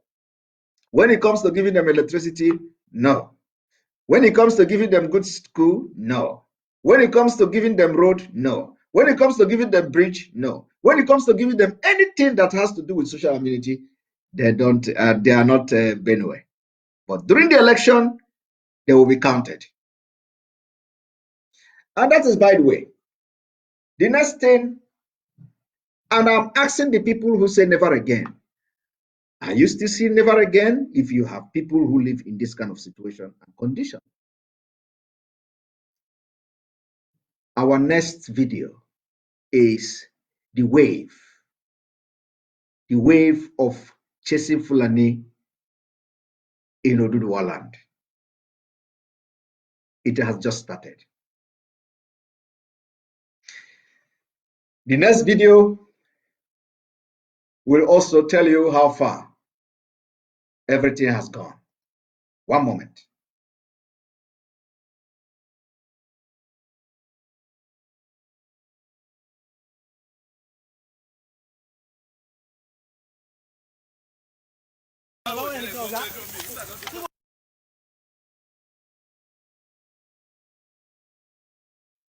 So today, you know, like it is not like before. Today, as we are talking, our Dudua brother are taking the lead now.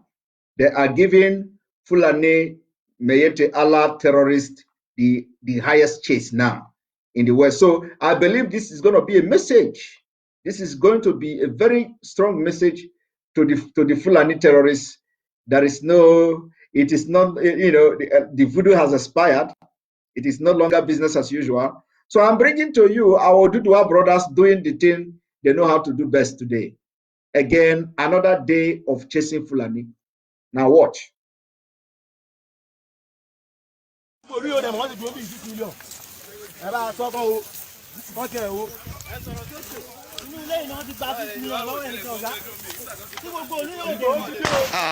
ọ̀rọ̀ ni ẹ ti ń gbọ́ lẹ́nu àwọn ará ìlú gbèlú ní ìlú Ìgọ̀gọ̀ nínú pàlàpàlà uncompleted building tí àwọn ajínigbé Fúlàní bòròró tí wọ́n ti ń gba owó lọ́yàn tó tún máa pààyàn níbẹ̀ inú building náà ni bàbá ń wọ̀ báyìí.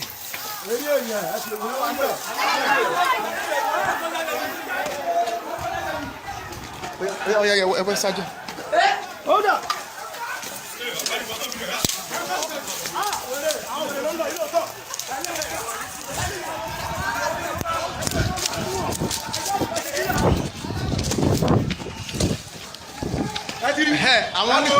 àwọn Fúlàní náà ni wọ́n sá lọ lọ́nà wí.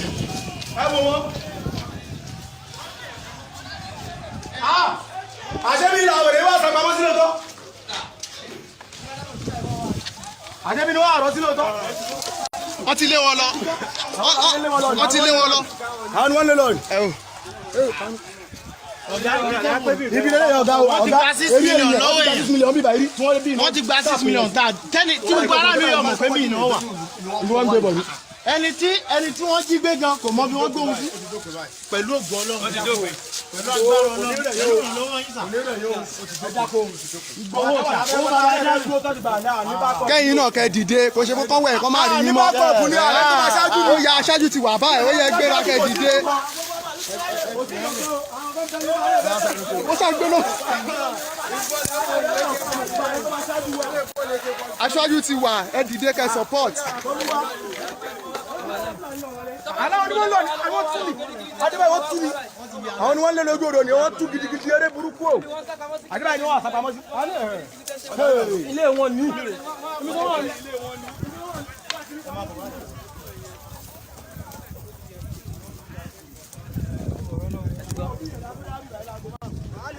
alága sábẹ́lẹ́ rà. káàbọ̀ sí ìtàn.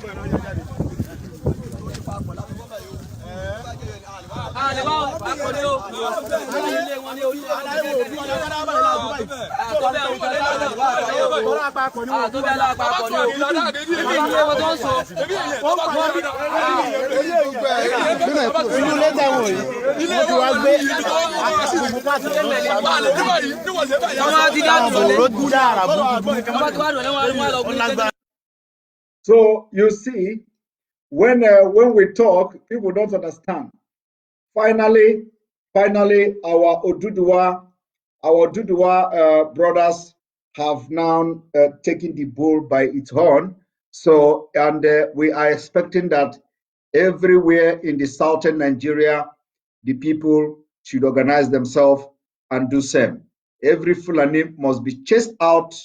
Every terrorist must be chased out. And remember that they are in thick forest. They are in thick forest. I have been telling you where they are in part of Ondo, is it Ondo State also?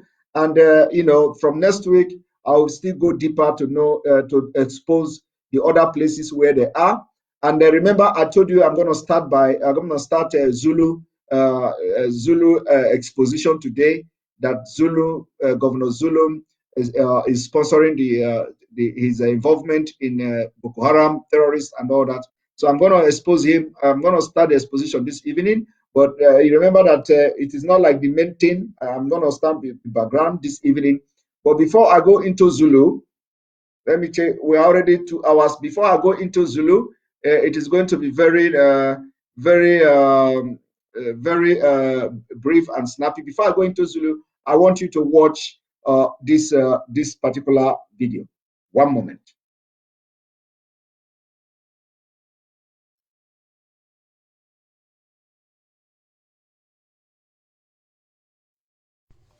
Good morning, Nigerians.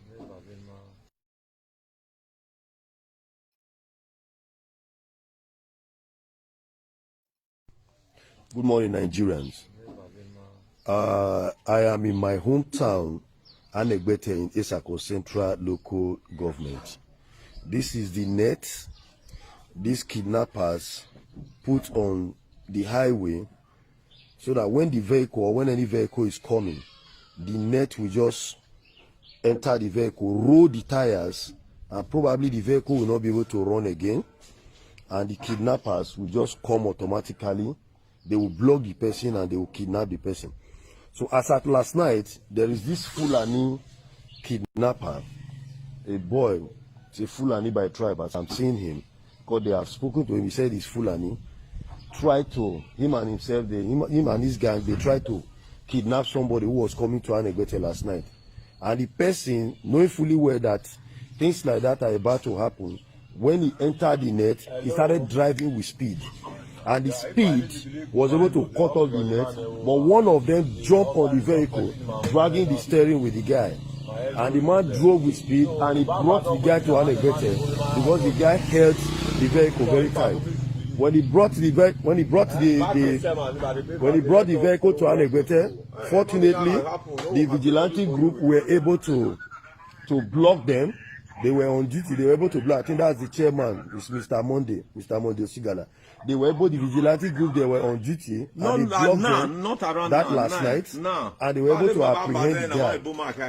I'm going there right now. People will see the Fulani guy we are talking about. Funny enough, the funniest thing now is this, that when this guy was apprehended last night, he has been boasting that he has been to area command and that they have always released him. That criminals will never finish in Nigeria, and that no matter how they torture him, he is not going to say anything. So now, are you hearing that? Do you people hear that? This is a Fulani. He is boasting. He is boasting. You are going to hear his boasting, not just talk. He is boasting that no matter there is nothing anybody can do to him, that he will go to area commander anywhere, he will still come out. And he said he's not going to talk. So what do you do to this kind of people? He said he's not afraid. He said that if you like, he said that even in the thick forest, that he cannot go back because they have captured him. So if he go back then and they're going to kill him. Now I want you to watch it yourself.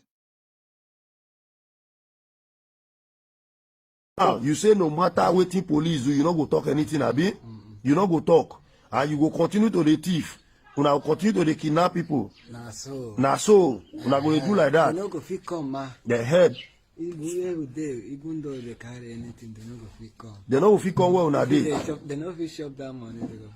They no fit carry. They go kill Bature. How many of una? Now the one Jalil with my own second one. Now 3 will be. Which bush una dey? Now say now the same place with the Jalil. Who be Jale? The one why they kill in Nebo, the one why they kill Batu, they carry Batu, they go Libya, go on my own Ethiopia, they say the one carry. But na Nigeria be, you be, I be na Nigeria, you be. Na Nigeria, I be. You be Nigeria? Which state? Na where state where I did. Which state you be? Be Katsina, be Kado, I be where you be? For both place. No be say na him na. Yesterday, no be here, they come and grab me. You see close like they carry. Because you see, he refused to answer the question which state he come from. He's not in Nigeria. And one thing people should know is that they are not coming to do kidnapping and robbery, or they are not coming to do that. They are only doing that to sustain until the order is given. That is what people should know. This kidnapping, abducting people is not what they have come to do. So when immediately they give the order, the kidnapping will stop. It will be killing and ransacking villages and running over villages. So people should know this. I'm not joking with what I'm saying now. This kidnapping you see now, this kidnapping, abduction, and ransom, that is not what they have come to do. They are waiting for the order to be given, and you are going to see hell. But they know the hell is no longer possible. So what everybody should do is what the Yoruba, this particular section of Yoruba people, Oduduwa people are doing. Give them a chase of their life. And when you are chasing them, inform other people to, inform other people to continue where you stop. That is the way to go. So let us listen to this man, and you find out that it is not the best way to even wait for police, because waiting for police is a waste of time. Now watch. What I am saying right now, before I finish this video, when this boy was apprehended by the vigilantes that were actively on duty last night, hold on, when they apprehended him, the room they kept him, they decided not to torture him, decided to just like lock him up in a room. Unfortunately for the chairman of the vigilante, most of his diet food, plantain, I think dry plantain and some other things that were there, this boy messed them up, pee on them, practically defecated on all of them. Most of his clothes, most of the things that were there, they messed them up. And this boy is saying right now that no matter what they do to him, he is never going to confess. That they are deeply inside the bush, inside the forest, and that people cannot get there. You now, if they follow you, you feel carry people enter the forest, you feel carry people enter the bush. You dey fear now to enter there. So if you go there now, they will kill you quick. If you are there here, they don't go feel. My neighbor will come. Kadam the second, they will come. Together, if they see me here now, they will keep. It even the laugh. He's even smiling. So this thing what una do last night, so he good, I be not good. Okay, they bring you corn, a cow they won't use you can't do before. But all of a sudden now, because they can't carry you and start kidnapping. They give you something, sure. Fish. No, say me, I know the shop fish. I can't be promoted. He can't understand. Me, I don't know, say, nah, I say, he can't. I say, thank God. So, right now, you people can see, this is one of the kidnappers in Anegbete. Because of, they had to bring him out because he messed up the room that he was kept. Thank you very much. So you have said it. When we talk, you say you are on ground. When we talk, you say you are on ground. Do you see it? Do you see it? Now it is time to go to the last video of the day, which is we are starting from Zulu. It is time for Zulu. Remember, I said that it is going to be a breaking. It's going to be a very shocking news. Of course, it will not be shocking because a lot of people may have been suspecting Governor Zulum. Governor Zulum today said that that Governor Zulum today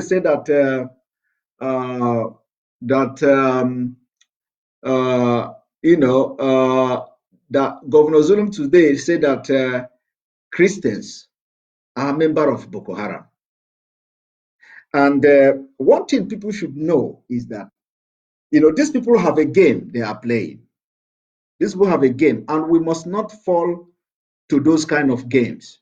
The games now is that they know the direction Nigeria is going at the moment, and they know that it is now internationally recognized that the government of Nigeria are aiding the terrorists, and then also that the government of Nigeria are sponsoring the religious war in Nigeria. Because whether you like it or not, this is ethnic cleansing, this is jihad, and this is religious war.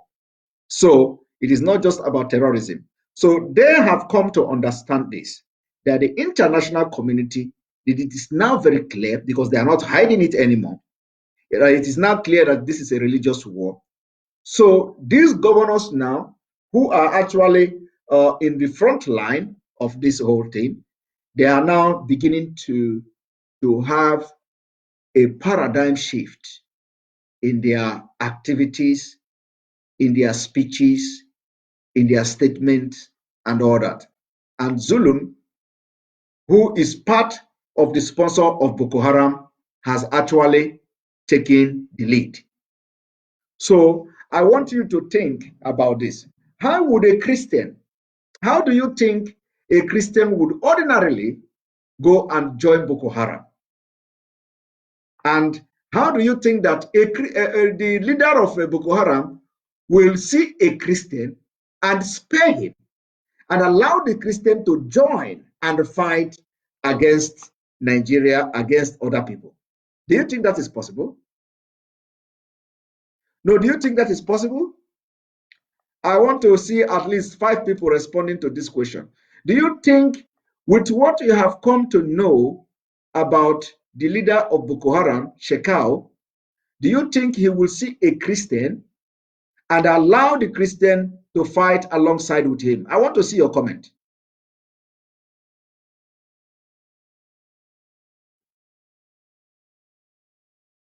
It is not possible. Okay. It is not possible. Never. Impossible. All right. Capital no. So, but this is what now everybody, every human being, every sane person, every reasonable person knows that it is not possible. Right? But today, Governor Zulum have come to tell you that Boko Haram, that Christians are a member of Boko Haram. So let me check one moment.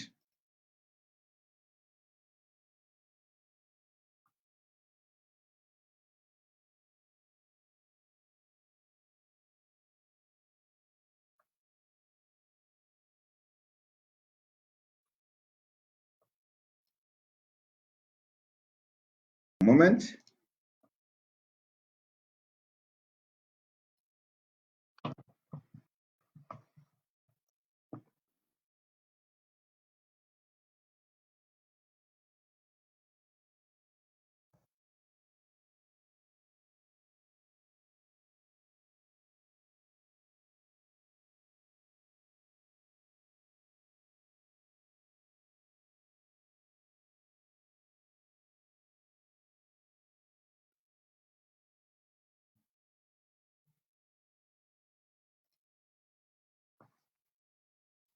Now, I want you to, for those of you who must have seen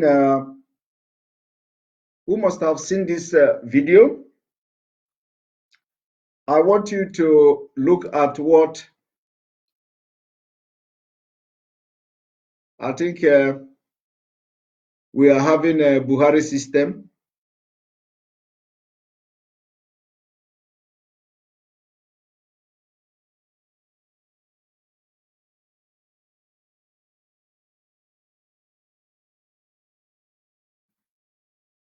We are having a Buhari system, but why is it that when I mention Zulum is when the Buhari system started?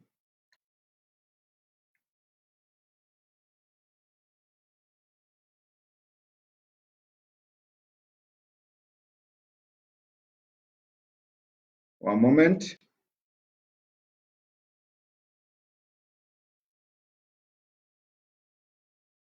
So please, I think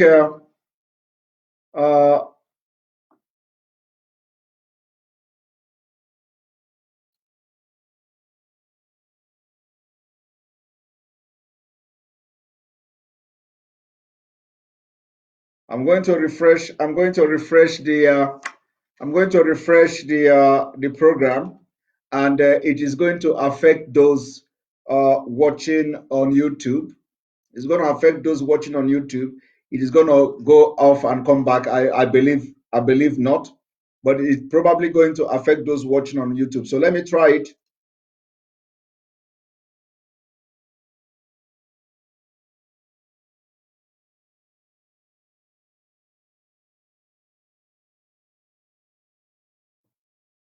You know, I can see myself here, but I can't see myself on the system that I'm broadcasting from.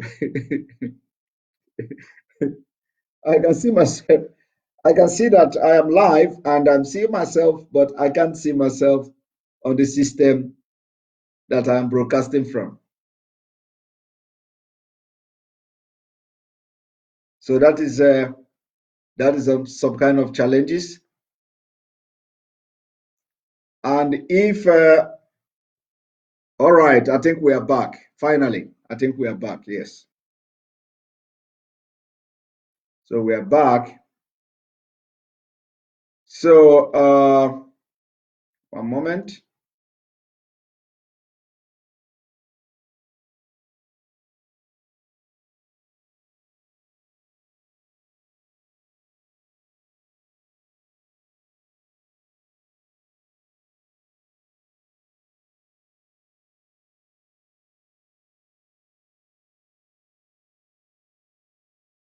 Just one moment. I think we are on the right track now.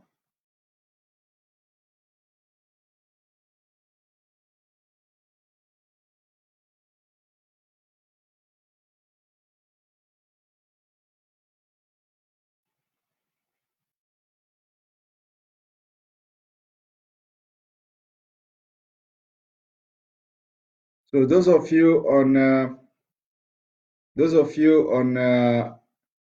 watching on YouTube, I hope you have not been affected by this. So anyway, now, so you have all answered that it is impossible for the Boko Haram leader to have Christians in their fighting alongside with them. Now look at what Zulu have said.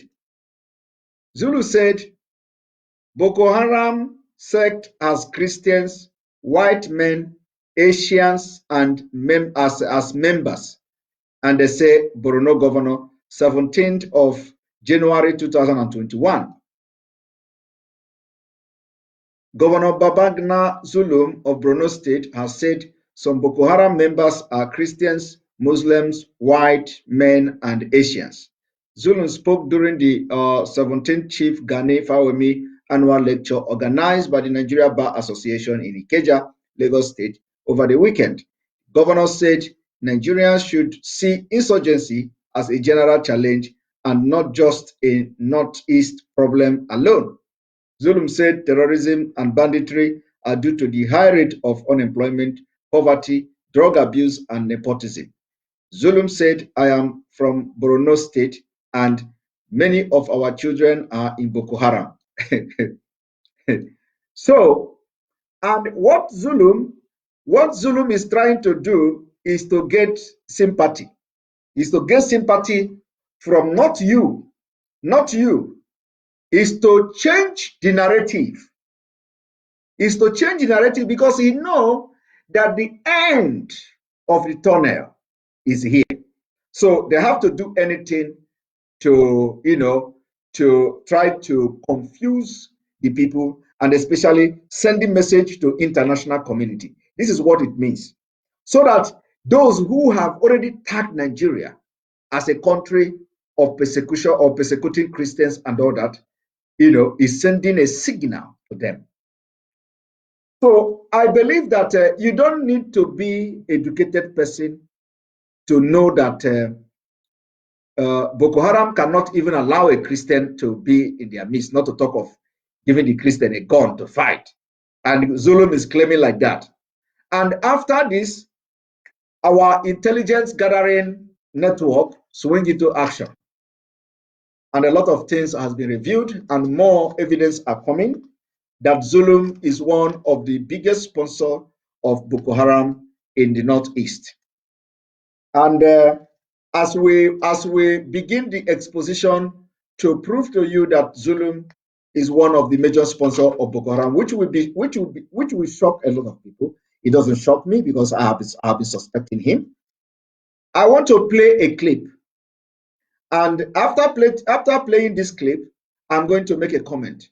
And believe me, it is only someone who is a high commander of Boko Haram will be able to make such comment.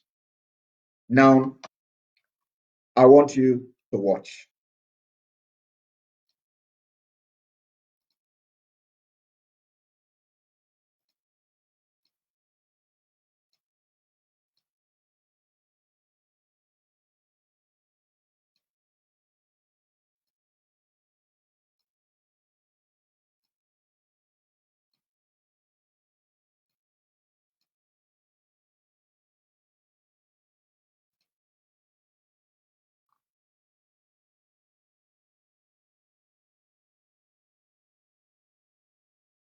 Now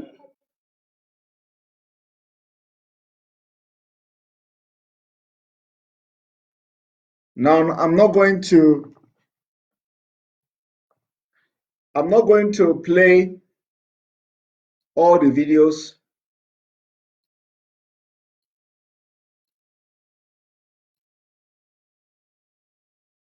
I'm not going to play all the videos, but I'm going to start somewhere. I'm not going to play all the videos, but I will play the particular clip I want you to watch.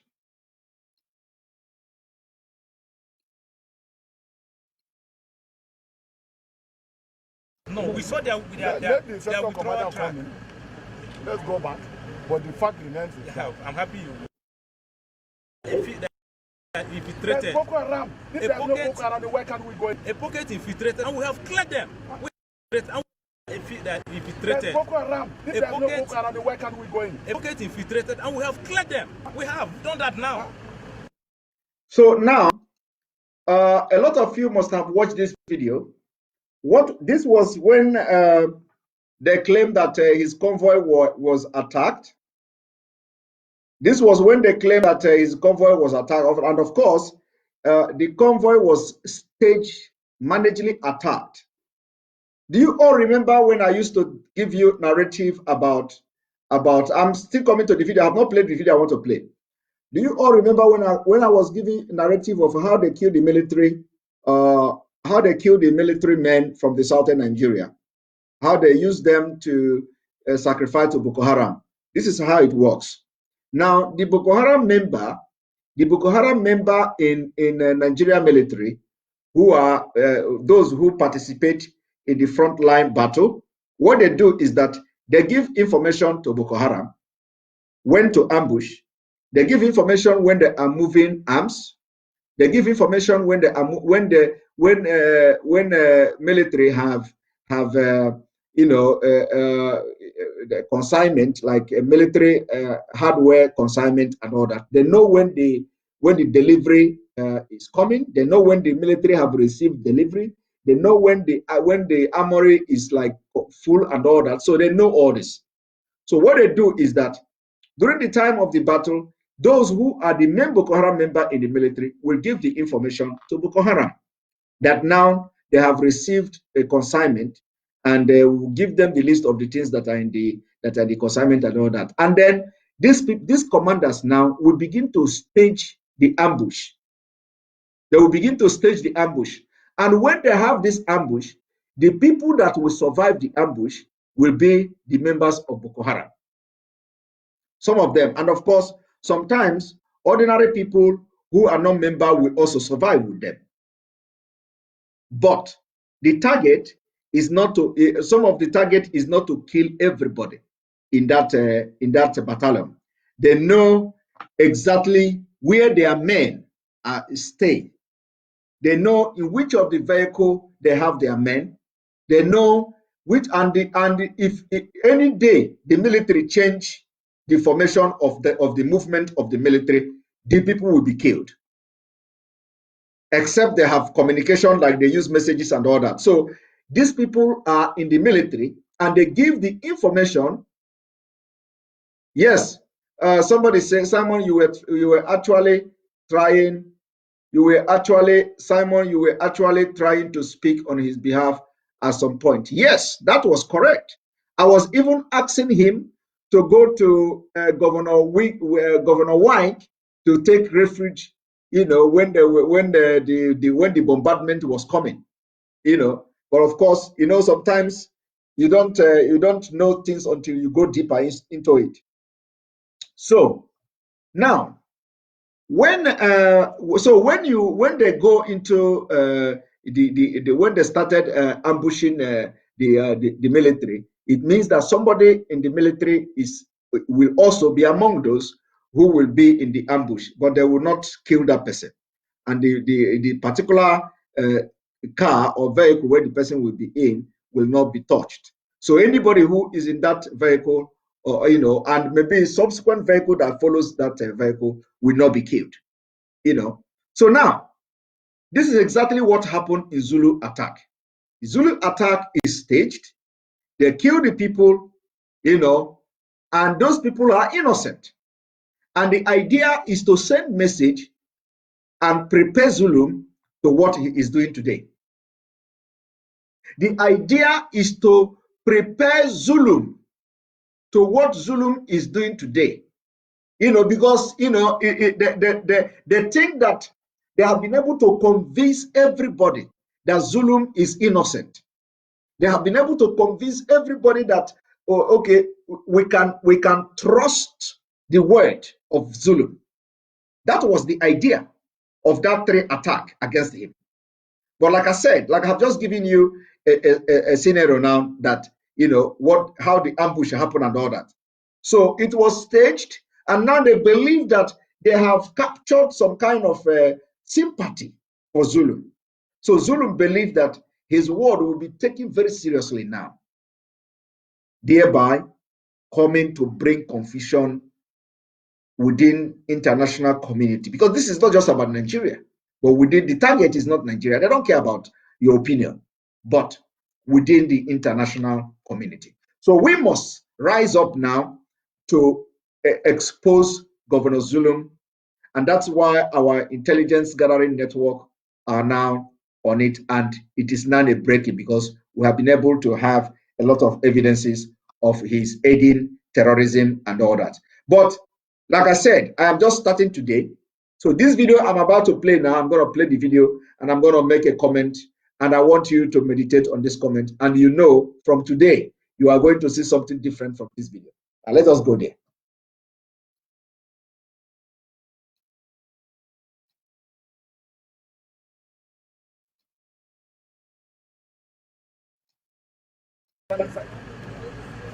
There is no Boko Haram inside Baga town. We remain electoral. But the commitment is not there. There's no Boko Haram inside the town. Huh? There is none. Just a pocket that infiltrated. There's Boko Haram. If there's no Boko Haram, where can we go in? A pocket infiltrated. You see, he is now telling them, when this ambush happened, this man, governor, was telling them there is Boko Haram in the town. And if there is no Boko Haram in the town, why can't they go there? And do you know that why the Zulum was pushing was because they want almost all the intelligence officers eliminated, especially those from the southern Nigeria. They want almost all the intelligence officers eliminated from southern Nigeria. And Zulum is playing that game very well. Zulum is playing that game very well. And Zulum made sure he pushed this man, who is also from the southern Nigeria, if I'm not mistaken, that they must go back to that town, that there is no Boko Haram in that town. Now, let me continue. And we have cleared them. We have done that now. Right now, there's no. We saw their second commander coming. Let's go back. But the fact remains. I'm happy you. No, I'm not happy. I've never happy. You have accepted that. No, I haven't. There is no Boko Haram inside the town. No problem. You see, he was authoritatively telling a military man. Zulum was authoritatively telling a military man. Zulum don't have any security, any security experience. He knows nothing about any security issue. Now, Zulum was authoritatively telling the military man that there is no Boko Haram in the town, that they must go back. And I'm kind of happy the response coming from the military man. The military was telling him that yes, they have cleared it. They have cleared, because he's a human being as well. They have, but Zulum was trying to persuade them to go back, knowing fully well that Boko Haram may ambush them. Knowing fully well that the Boko Haram may ambush them. So the idea of the whole thing is to make sure they wipe out high-rank officers from the southern Nigeria. Now, after persuading this military man to no avail, I want you to listen to what Zulu say. Now, listen. As long as you just agree to go back, I'm sure it will be settled. You will see where they were. I'm not going back to the town. No, and I'm not afraid. No, it's not sure. I can sleep. You see, he is telling the man that they must go back, and then he is again, he turned around again to tell the man that he is not going back to the town. But he want the militaries to go back to the town, telling the military there were no Boko Haram in the town. And again, he claimed there were no Boko Haram in the town, and he went further to say he is not going back to the town. And he continued by saying he is not afraid of Boko Haram, that he can sleep in the town. You see, sometimes when people are talking, they are confessing and you don't know. So it is only a Boko Haram person, a high-rank Boko Haram commander will authoritatively, even if the threat is not real, even if he doesn't mean it, with the attack on him, even if he doesn't mean it, it is only a high-rank somebody in Boko Haram who knows when they will attack and when they will not attack, will authoritatively say things like this, considering the situation of the Northeast. Now, I want you to watch.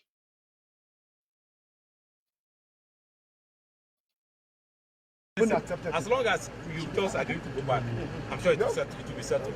You will see where they were. I'm not going back to the town. No, and I'm not afraid. No, it's not sure. I can sleep if you want. I can sleep inside Baga town. Yes, let's. Nothing will happen to you. But the fact remains is that there is no Boko Haram inside Baga. If you want to do that, you see, I can sleep inside Baga town. I am not going back to town, and I'm not afraid. I can sleep inside Baga town, and nothing will happen to me. But I am telling you, there is no Boko Haram in Baga town. You see, people don't understand. You know, do you know how police, do you know how FBI, CIA, police, do you know how police catch criminals? Do you know how police catch criminals? Do you know how police take, you know, how they detect when somebody is a criminal and lying and all that? And it is through their statement. Through their statement. Through what comes out of them. You will be able to make up something with it. Join it with something and join it with something, and then you begin to interrogate other people. That's how you get criminals busted.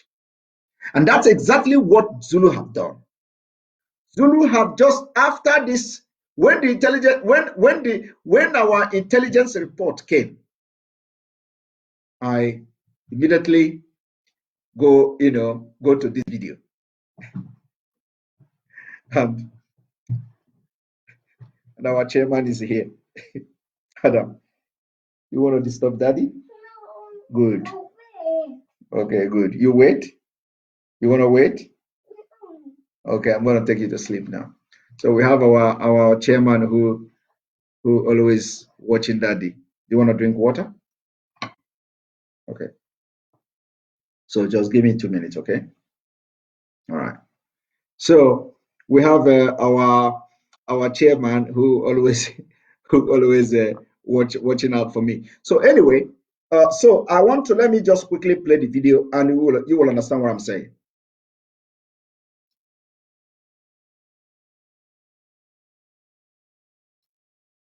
Going back to the town. No, and I'm not afraid. No, it's not sure. I can sleep if you want. I can sleep inside Baga town. Yes, let's. Nothing will happen to you. But the fact remains is that there is no Boko Haram inside Baga. If you want to do that now, if there are 10 people Boko Haram, that is there. We can clear them. 1,175 officers. We can't go inside Baga town. I told you. What happened? If you give me 30 minutes, that Baga town is not a problem. Then take over Baga. We have taken over. You can take over Baga so that our people can go back. As long as you are in my 4. As long as you are in my form. We're not in my form, Your Excellency. You saw where we are. We have taken over. We have.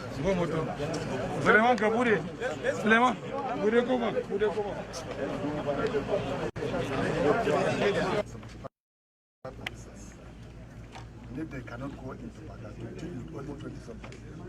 No, next time also. Not today. Next I can't come. I went and saw where they are not up to 5, 6. Not Boko Haram. I saw where they were sleeping. enter one small place, so they are mad. Excuse me. We have about 1,200 soldiers and 75 men in Baga. I see no reason why we cannot occupy Baga. The problem is not with the chief of army staff, or the problem is not with President Buhari. You see it? Do you see it? The problem is not with chief of army staff. The problem is not with President Buhari. And he has just, he has just exonerated the two evil men. It's not about chief of army staff. It's not about Buhari. I've just given you a background of what is to come in subsequent days. What is to come. This is the beginning. Like I said, this is not the exposition itself, but the time is coming. So watch out as we expose Governor Zulum involvement in terrorism in the Northeast. Thank you very much for this wonderful broadcast. We continue tomorrow from here. And I say, may God bless you, the people of Biafra. May God bless Oduduwa Republic. May God bless the Middle Belt. May God bless Arewa if they are going to accept my prayer. Nigeria disintegration is all we ask for. May God bless the IPOB worldwide. May God bless Mazi Simon and every other person genuinely fighting for Biafra freedom, Oduduwa freedom. May God bless you. Good night. And may God bless you all that is watching, that will always share the gospel of freedom. May God bless you. Good night and have a wonderful week ahead.